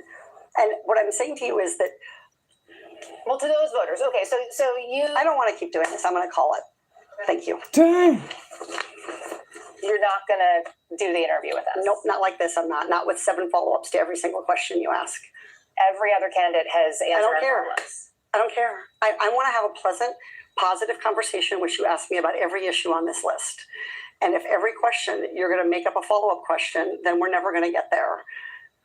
And we're just going to circle around. I am an investigative reporter. I've never had to do this before, ever. You've never had to have a conversation with an reporter? Okay, but every other candidate has done this. It's also not just the individual savings, but it's also the total savings for our economy. So I'm on the oversight committee, you might know, and that is where we did a study recently this fall in September. And what it showed is if we don't electrify our transportation sector, that we're going to lose more than 500,000 Californians dying prematurely to air pollution and other problems. And the state could lose. Get out of my fucking shot. I wanted to tell you that's actually incorrect. It's not that it's electric vehicles. It's that we don't need to commit to any of the Paris Climate Accord. Okay, it does. Okay, you also were in my shot before that. Stay out of my shot. Oh, yes. This is why I didn't want to. I need the lights off, the bright lights. I'm so sorry, but I am about to get on. Bernard, I need you to turn these off. These that are killing me. They're killing you. Hang on 1 second, everybody. Amazing. Yes, we should have. Yes. Okay, everybody, I'm not that dark. That's too dark. Yeah, so you got a crazy lady who has anger management issues is one of the top candidates. And then the other top candidate, the guy that's currently leading for Democrats in this race, is Eric Swallowswell, right? Congressman who allegedly banged a Chinese spy. Fang. And also allegedly doesn't even live in California, which is why he's being sued over his governor run because, again, residents of California aren't even convinced that he actually lives in the state that he's trying to run for governor. Take a look. New tonight, Congressman and California gubernatorial candidate Eric Swalwell is the target of a new lawsuit. A conservative filmmaker alleges that Swalwell does not live in the state. ABC's Jenny Nguyen is here to break it all down for us tonight. Alex, the lawsuit alleges Congressman Eric Swalwell hasn't lived in the state for years and has a full-time home in Washington, D.C. In response, Swalwell is already posting on social media that he's confident he'll beat this lawsuit. First, you have to be a United States citizen. Second, you have to be a registered voter in the state. And third, you must be a resident for the preceding 5 years leading up to the gubernatorial election. According to the California Constitution, these are the 3 requirements candidates must have to run for governor. Democratic Congressman Eric Swalwell is currently leading the gubernatorial race in his party, and he's been the target of President Trump's allegations over mortgage fraud, in which he denies. I don't wake up to fight Donald Trump. I wake up to fight for Californians. Now Swalwell is targeted again over his place of residence in this new lawsuit filed last week. Joel Gilbert is a conservative filmmaker who created this website to post his lawsuit and all the filings to try and prove Swalwell does not live in California full time. He claims Swalwell owns a home in Washington, D.C., hasn't had a permanent place to live in California for years, and says the home address Swalwell listed on his candidate intention form is an office building in Sacramento. Residency doesn't require that you are in the state 365 days out of the year. Residency is primarily based on one's intent to be a resident of that state. Gilbert is calling for Swalwell to end his gubernatorial campaign. In an exchange on X, Swalwell responded to the lawsuit by saying all congressmen from California live in both California and D.C., adding that he'll beat Gilbert in court. In response, Gilbert claimed Swalwell falsified documents without a California address and declared his D.C. home as his principal home. Gilbert believes that is enough to disqualify Swalwell from the race. Yeah, so that's what Democrats are working with, okay? And when you're working with that, right, as your top two leading candidates, again, it's no surprise that you're seeing Republicans gain the lead in a very, very, very crowded field of other Democrats who have decided that they want to run for governor of California. So it looks as if maybe, just maybe, a Republican could become governor of California if some major changes don't happen, which again is freaking out CNN. So without further ado, let's go ahead and get into it. How many Democrats does it take to blow an election? That is the question party leaders here in California are fretting about. We're talking about the governor's race. The ballot in the June primary will list all the candidates, Democrats and Republicans, together. That's how it works here. The top two will advance to the fall general election. But with so many Democrats in the race, so many, they could split the vote, and there is a possibility that two Republicans and no Democrats could move forward in deep blue California. My very smart panel of Californians are here. I'm so excited to talk to you about this because it is absolutely fascinating to me. Let's just put up on the screen the Democrats that we're talking about. And then after that, we'll talk about the Republicans. I mean, look at that list. And this is not exclusive. I mean, there are a lot more, Maeve, than what we have up there. A lot of them are names that Inside Politics viewers will recognize, mostly because they came from Washington. Katie Porter, we know that she had some issues. Javier Becerra, Tom Steyer, what ran for president, a billionaire activist. Eric Swalwell is a congressman, the former mayor of LA, Antonio Villaraigosa, and the list goes on and on and on. It does, and there have been some really interesting new entrants into the race. Matt Mahan, for the mayor of San Jose, and also, Eric Swalwell somewhat recently got into the race. So they are all just dividing up this vote. And when you have, a jungle primary situation where Thank you people so are much. in the teams, Thank it you. is anyone's ball game, and it's just a wild race. You could potentially have the two Republicans rising We'll put to them the up top. on the screen as well. We're Yeah. talking about the Riverside County Sheriff and Steve Hilton, who certainly has a famous last name. Yeah, well, Chad Bianco is the Riverside County Sheriff. Steve Hilton was on Fox News for many years, hosting a weekend show, so he's got a lot of fans in that space. And they're both kind of even in the mid-teens. So you do see this possibility. Is it going to happen? Probably not. But the fact that it's even a possibility in a state that has 2-to-1 Democrats to Republicans. Remember, in this state, there has been no Republican elected statewide since 2006. And that guy's name was Arnold Schwarzenegger, who was married to a Kennedy and was the most famous movie star in the world. So the idea that the state could be run by a Republican when every single statewide office holder is a Democrat, and Democrats have 2/3 majorities in both chambers here, is kind of wild. But yeah, I mean, it is wild, right? But it really shows you how a lot of these Democrats, they got big egos, right? So a bunch of them are running Happy right Wednesday and good morning. We're going to see. Thank you guys for being in the chat. Thank you. In the race, right? Are they actually going to continue to be on the ballot, right? Because here's the thing. The margins are thin, right? So when you have these Democrats who, for example, if they're all getting, less than 10%, right, or around 10%, if they're splitting it like that, then hey, they probably believe that on election day they could possibly finish in the top two, right? So you got to finish in the top two in order to advance, and because again, it's not winner take all; it's top two, and then you have a runoff with the margins being so thin.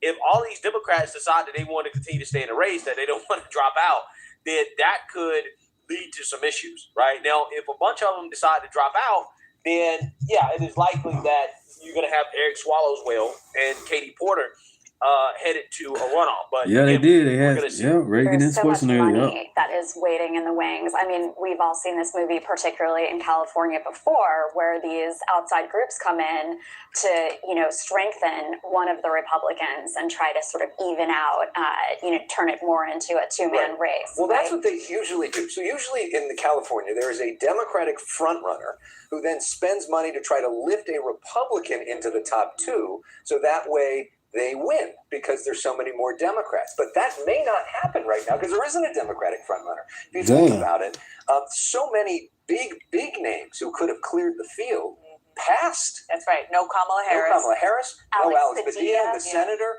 No Attorney General Rob Bonta, Rick Caruso, billionaire businessman. They all said, no, we're not running. Can you talk a little bit more? You mentioned the Mayor of San Jose. They don't got time to be smeared. Name being Matt Mahan. I mean, being I have tarnished. just heard from Democrats here in California that he is somebody who might be emerging, but to do that, you have to get attention. Yeah, and he's a newcomer to the race. He's a newcomer to the scene, but he has a really interesting record in San Jose. He really put a marker on accountability for, homelessness funding. He did a big push in data. He's got a lot of people from Silicon Valley that are really behind him. And it'll be so fascinating to see if big tech money does come in behind him, because, right now the race is awash in money just because of one Tom Steyer. But he's never made it very far, in the rankings when he ran for president, and also here just in poll numbers. So, if real tech money comes in behind the mayor of San Jose, that could be a real battle. I mean, the interesting thing about Mahan is he's gotten attention for going against Gavin Newsom, basically saying the way that this state has run in terms of homelessness, in terms of crime, has been too liberal. So let's attack Newsom. But that happens at a time when Newsom is emerging as a Democratic frontrunner and the face of the anti-Trump resistance. So will that message of let's focus on state issues work at a time when this race and so many races have become so nationalized? And it'll make it a fascinating lens into Newsom's record as the rest of the country is vetting him. If this becomes the conversation of how much he's accomplished in the last couple of years. And I'm sure that all the other 2028ers will love that conversation. Which is why Newsom probably does not want Mahan to be the guy to have somebody who's bringing up his negative. When he was asked about him recently, he was like, oh, that guy. Who is that? Who is that? I don't know him. Yeah, that's kind of bad news for Gavin Newsom, right?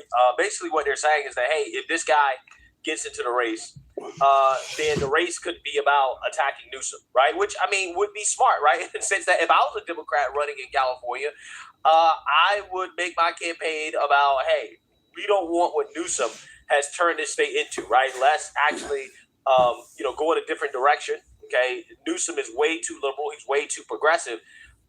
That's probably a winning strategy. And if the California governor's race becomes about Newsom, a referendum on Newsom, which is ironic, it's hilarious because Newsom's whole campaign is being anti-Trump, right? He's basically running for president as a referendum on Trump. But in his own state of California, you have Democrats possibly running their race, turning into a referendum on him. If it turns into that, yeah, I mean, we can see, right, how they can play out at national level, because if the anti-Newsom Democrat actually ends up winning, right, then what does that say about Newsom's chances at a national level? Right? If Newsom is a poison in California, his own state, then how does he expect to gain much traction at the national level when the primaries come around, right? I think that's a very interesting question. Also, on top of that, in the event that Republicans did end up winning by some miracle in California, they probably try to recall the Republican governor immediately, right? And they would definitely be able to do it because, again, this state is 2/3 Democrats. But it would be hilarious to see a Republican win. That's what California needs, right? Let's keep it 100. If Californians actually had common sense, right, the Democrat ones, they would elect a Republican, right? They would put a check on the far left state government and have somebody at the executive level that is going to balance things out. The best way to do that is to actually have a Republican, right? A Republican governor would be very, very, very beneficial for California, right? It'd be very beneficial. It would be a check on the excesses of the left. It's my culture. Thanks for being in the chat. The issue with California right now is that they're too far left. This is why you have businesses leaving, tech billionaires leaving, gas companies leaving. So many people are leaving California. So many businesses are leaving. Big Mama, how you doing? Due to how far left the state has become, right? And the fact that you're seeing Republicans be competitive in this race thus far, I think is a sign that the excesses of the far left, turn people off, right? I mean, you have no clear Democrat Party frontrunner at this point, right? Eric Swallowswell clearly Arnold, not how a you guy doing? that Democrat voters in California are in love with, or Katie Porter, or any of the other individuals. So we're going to see what happens, right? But that is an interesting thought experiment. Whether or not this race is going to turn into Amazing. Can't be voting no matter who. Can't be voting blue no matter who. Do your research. These guys out here corrupt.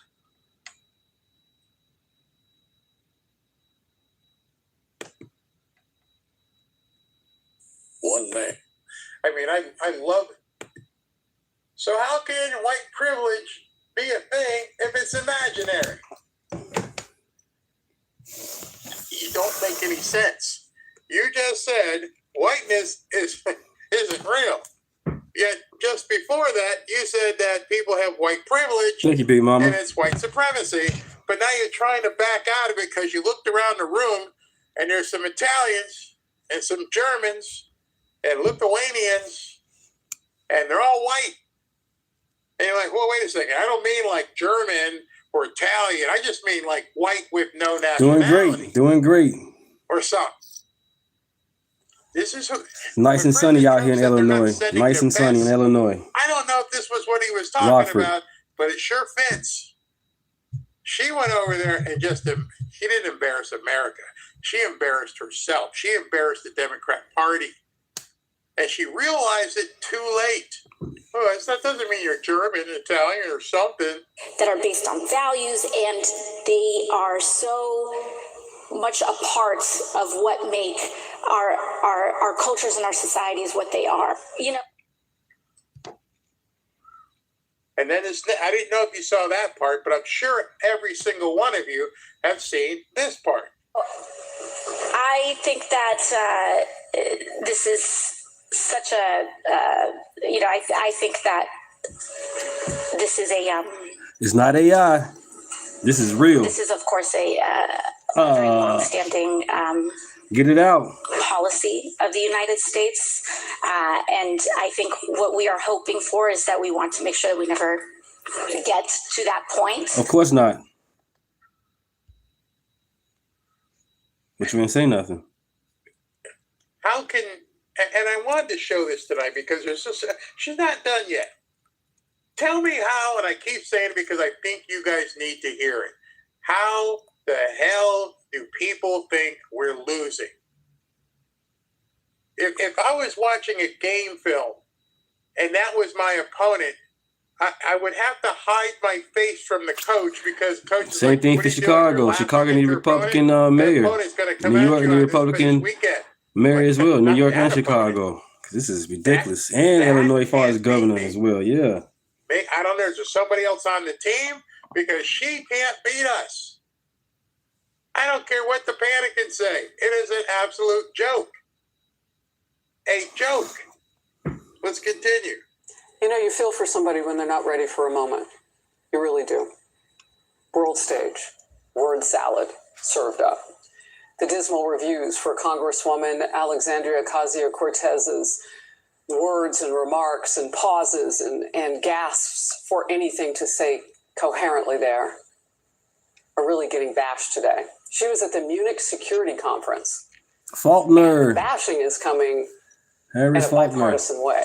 Imagine that you go over there and you think you've done well. You planned. You knew what you were going to do, and you get back here and you expected the Republicans to laugh at you. No, it's the Democrats. No doubt that you Democrats eat their own all the everybody time. on the right would be, you're an idiot. What she didn't expect was people on the left were looking at this and going, what the hell is going on? And when I say left, I think we're going to see a dividing as we move forward. I think what you're going to see is people who are on the left go gonzo, like the freak that shot the people at the hockey rink, just double live gonzo. And then you're going to see the people who are Democrats try to say, we're not like that. We're just regular Democrats. I don't know what you want to call them. They are so far out the boat, we can't even accept it. And that's what happened today. Here's former ABC News journalist Mark Halperin. It takes a major screw up for the New York Times to put in their story about AOC that she had I think they said it was a stumble or something. It has to be a really bad stumble. She has no feeling in her bones about Taiwan. She just thought, well, I'll go with the memorized answer. And Double live gonzo, that is the But perfect she forgot description of the this. memorized answer. It's one thing to have a memorized answer. It's one thing to have a cue card, but it's another thing to completely forget what the hell you're talking about on a global stage. Global. Thank you, guys. You look like a fool.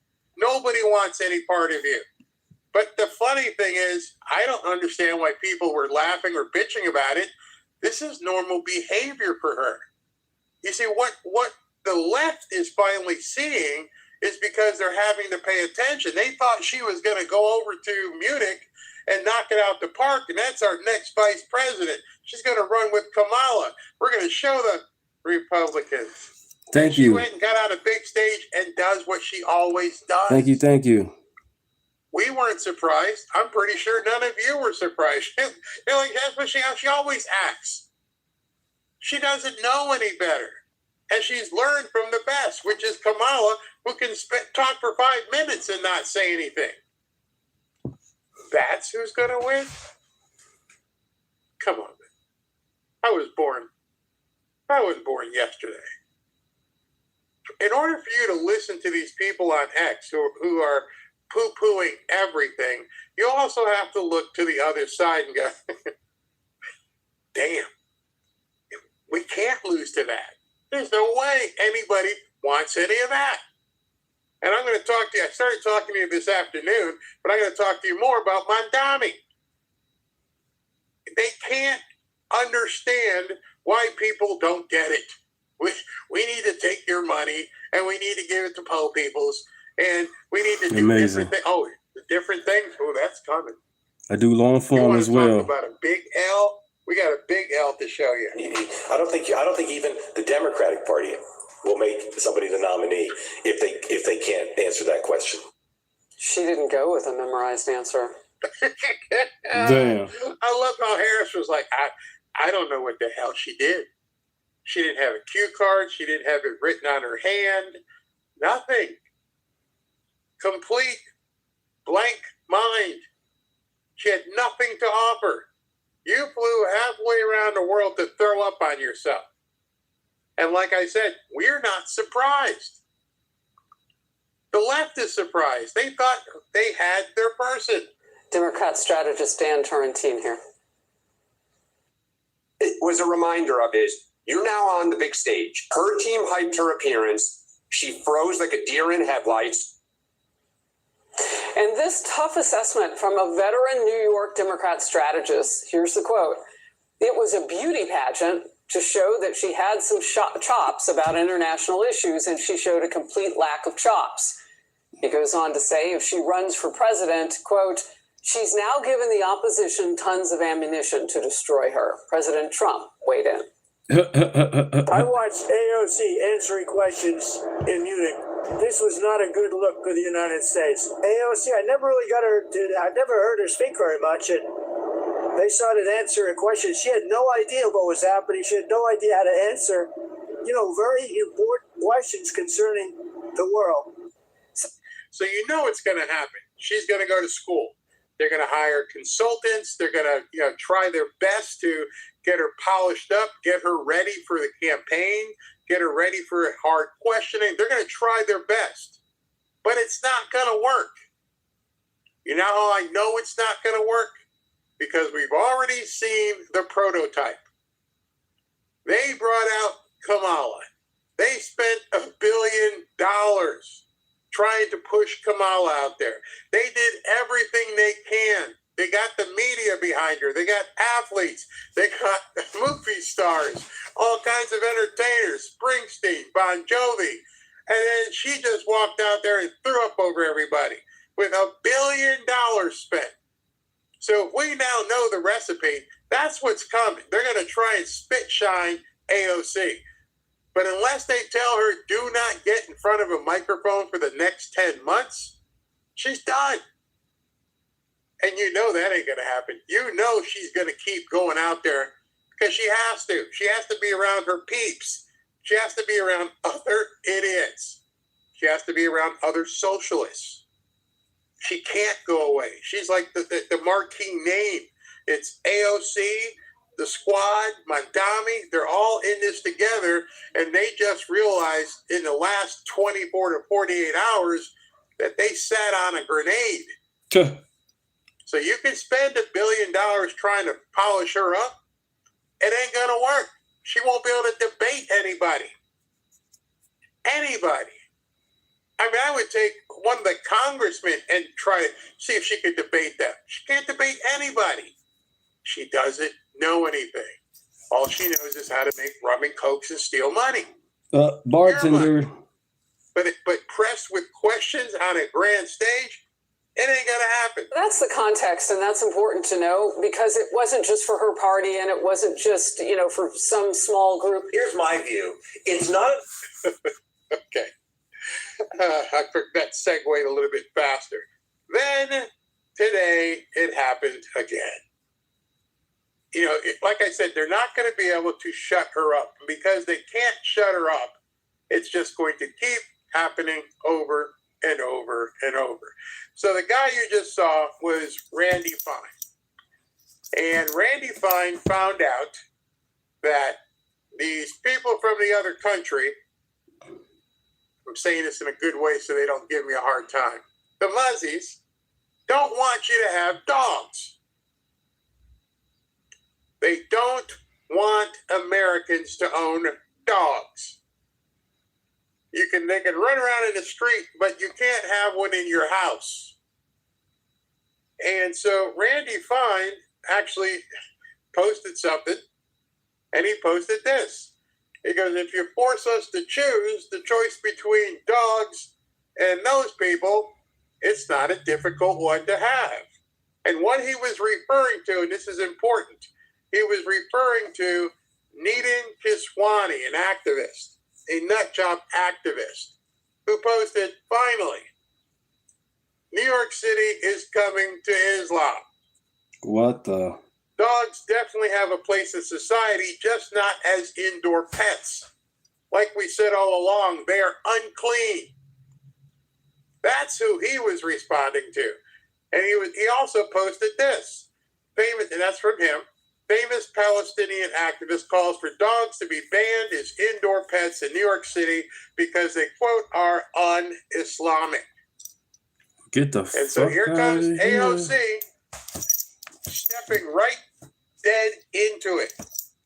This is genuinely one of the most disgusting statements I've ever That's seen crazy. issued by an American official. Thank you guys for being in the chat with me. Thank you. Thank you. Mouth. It should not stop shocking us that the Republican Party openly embraces this.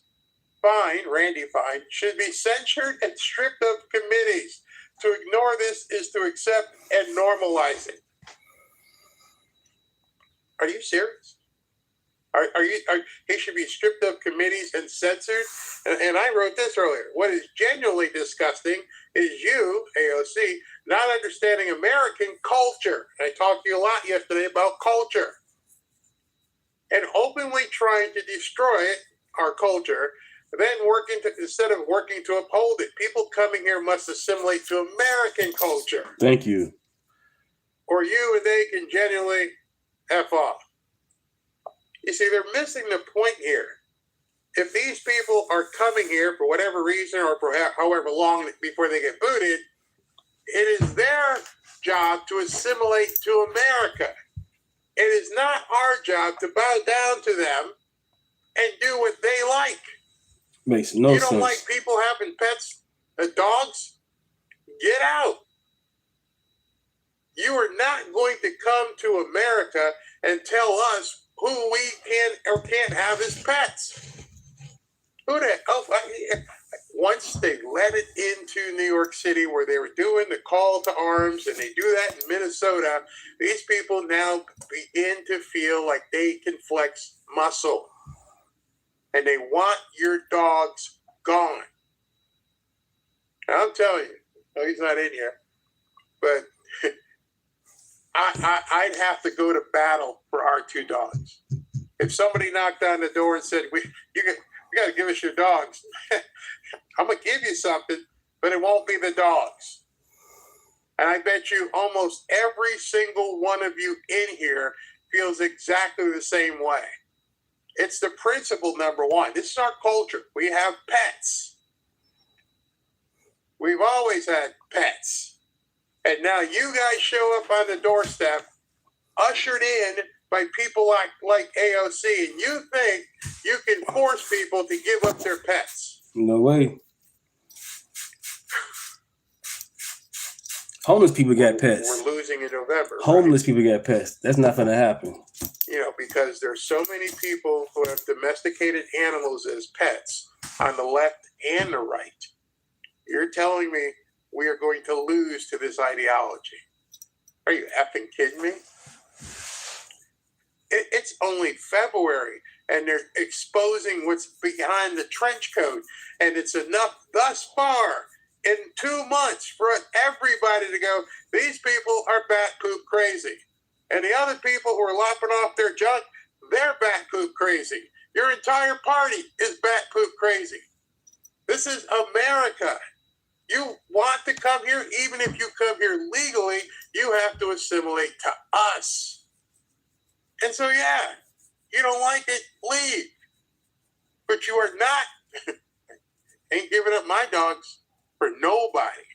I bet you feel exactly the same. Enough for Democrats to think anyone who wants to come here illegally should be able to do that. They also think they should be able to get whatever free stuff they want. Now they're demanding that we change our values and how we live as Americans. My post was in response to a major Muslim leader saying dogs should be forbidden from New York City because to some Muslims it bothers them. Well, if they're going to make us choose between our dogs and them going home, the choice is easy. I hope Americans wake up. All right, so before I get to this lady who's a Muslim, she's going to give you some science. That's what the dust-up was. He responded, nope, ain't going to happen. And then all of a sudden, Gavin Newsom piled on. Oh, it's Yeah, that's crazy, y'all. What y'all think, man? New York tripping. Chicago, too. These mayors, these governors. I got to do more research on y'all mayors and governors.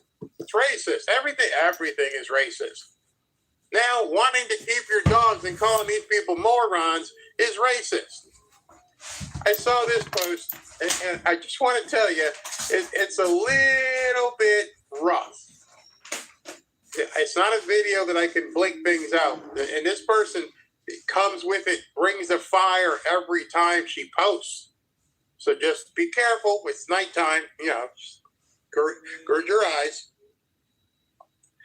AOC with more profound effing idiocracy. We choose the dogs. He could have ended it, or she could have ended it right there. Every GD time, forever. Randy Fine dropped a nuke of raw honesty and you parasites are melting down because somebody finally said the quiet part out loud. An ideology that calls dogs najis, that treats man's oldest, most faithful ally like radioactive filth while its followers scream for our submission, that ideology can go straight to hell. We don't negotiate with 7th century savagery dressed up as diversity. Yeah, I think you doggone, not to be no pun intended, you crossed the line in February. You crossed the line by telling people you're coming for their dogs. It's bad enough you're coming for our money. Now you're telling our little innocent pups, our little innocent dogs. Some people have big Thank you, innocent Will dogs. Belong. Thank you, thank you. Thanks for being in the chat, man. Yep. Unconditional This is love here, givers. Missouri. That's what's up, man. You want to take them away That's what's from their up. families? And watch them recoil. Oh, it's not really like that. It's just a sect. That's just a couple people feel that way. Don't buy it. They are beyond being wolves in sheep's clothing. These people are absolute evil. They are the enemy. We have to stop treating them like it's anything but. Let's continue with this. We don't bow to a creed that stones LGBTQ people like me. Wow. So this woman is LGBTQ, that slices up little girls' stuff in the name of modesty, that cages women in cloth prisons and calls it virtue. You want to import that barbarism and lecture us about tolerance? Yeah, there's an F. Thank you, thank you. We choose the dogs. Psychologically, you people are a walking case study in civilizational suicide. This isn't just cowardice, it's pathological self-annihilation.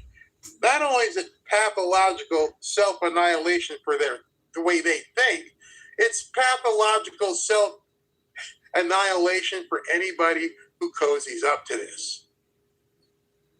There's no way AOC can now extricate herself. There's no way Gavin Newsom can now extricate themselves. And here's why. It's not that we aren't unforgiving. She could come out and say, I made a grave mistake. I should not have talked about people that way. And your pets are your pets. Gavin Newsom can do the same. New scum. You know, we're forgiving people. Not them. You see, you can't lie in both these beds.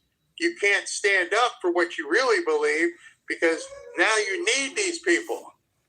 So you are engaging in pathological self-annihilation.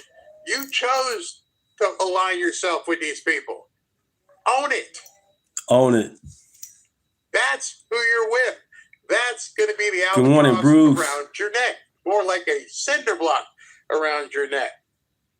You hate the West so much that you'll grovel to its most vicious enemies just to prove now how enlightened you are. It's masochistic narcissism. You get off on betraying your own culture, on watching it burn because it makes you feel morally superior while the flames lick your feet. Man, this woman can write.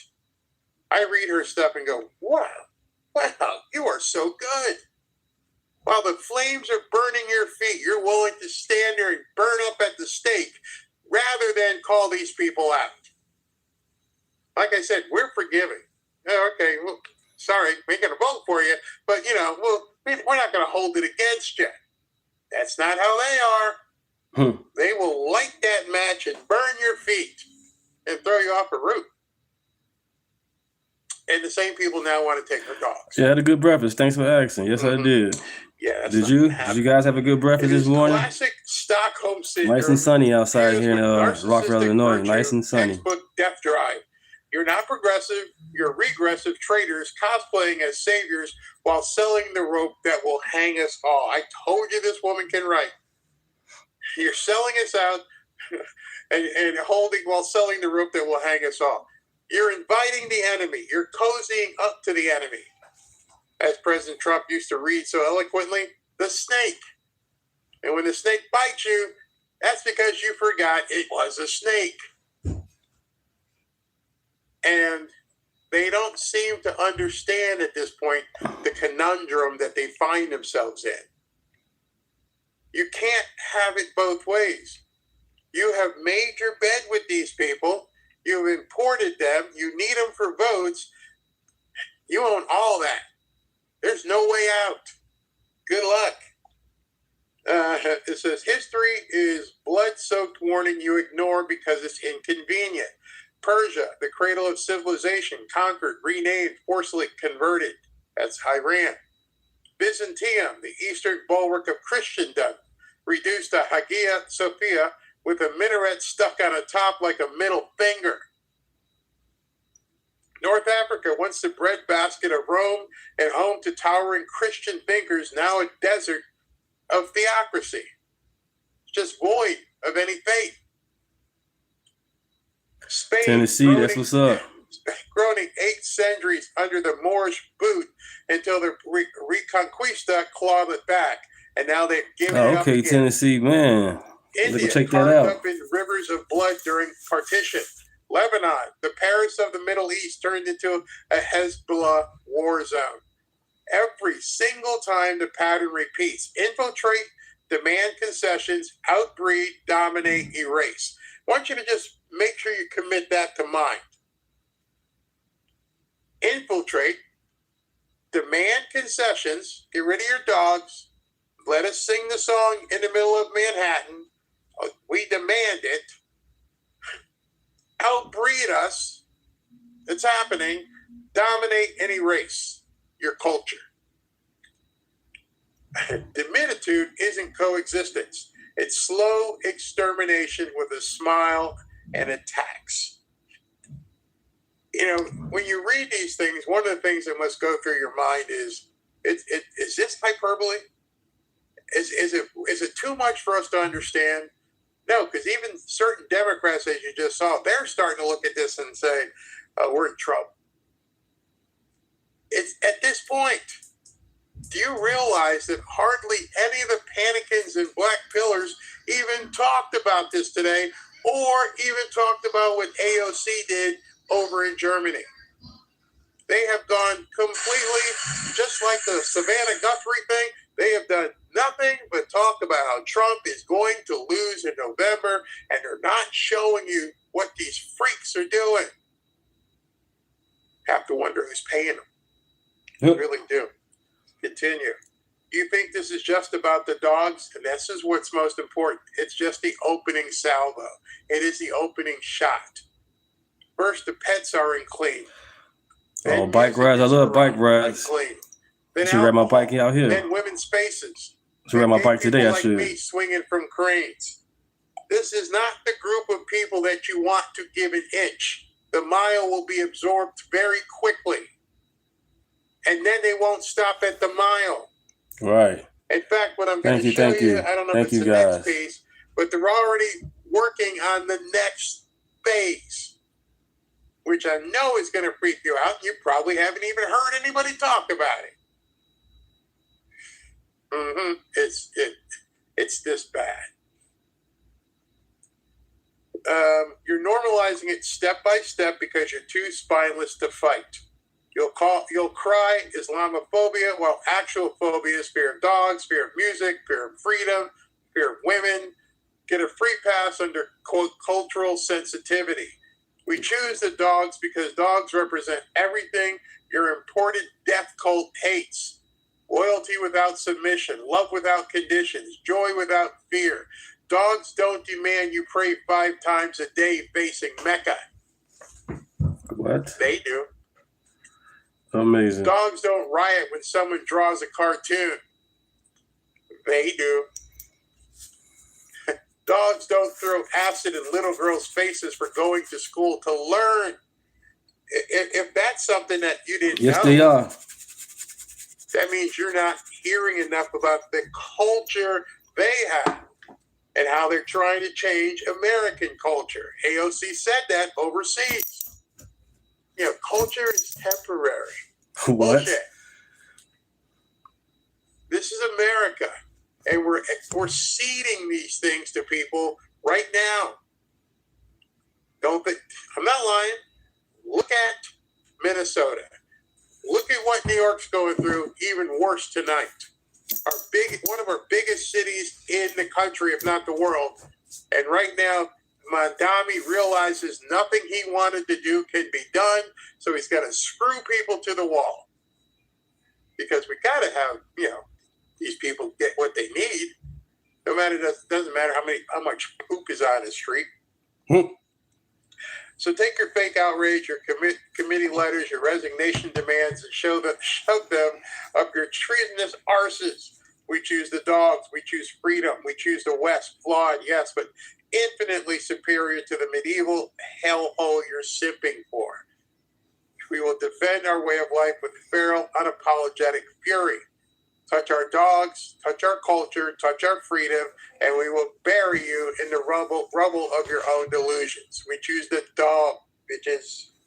That's crazy. I'm going to go ahead and end this little short today.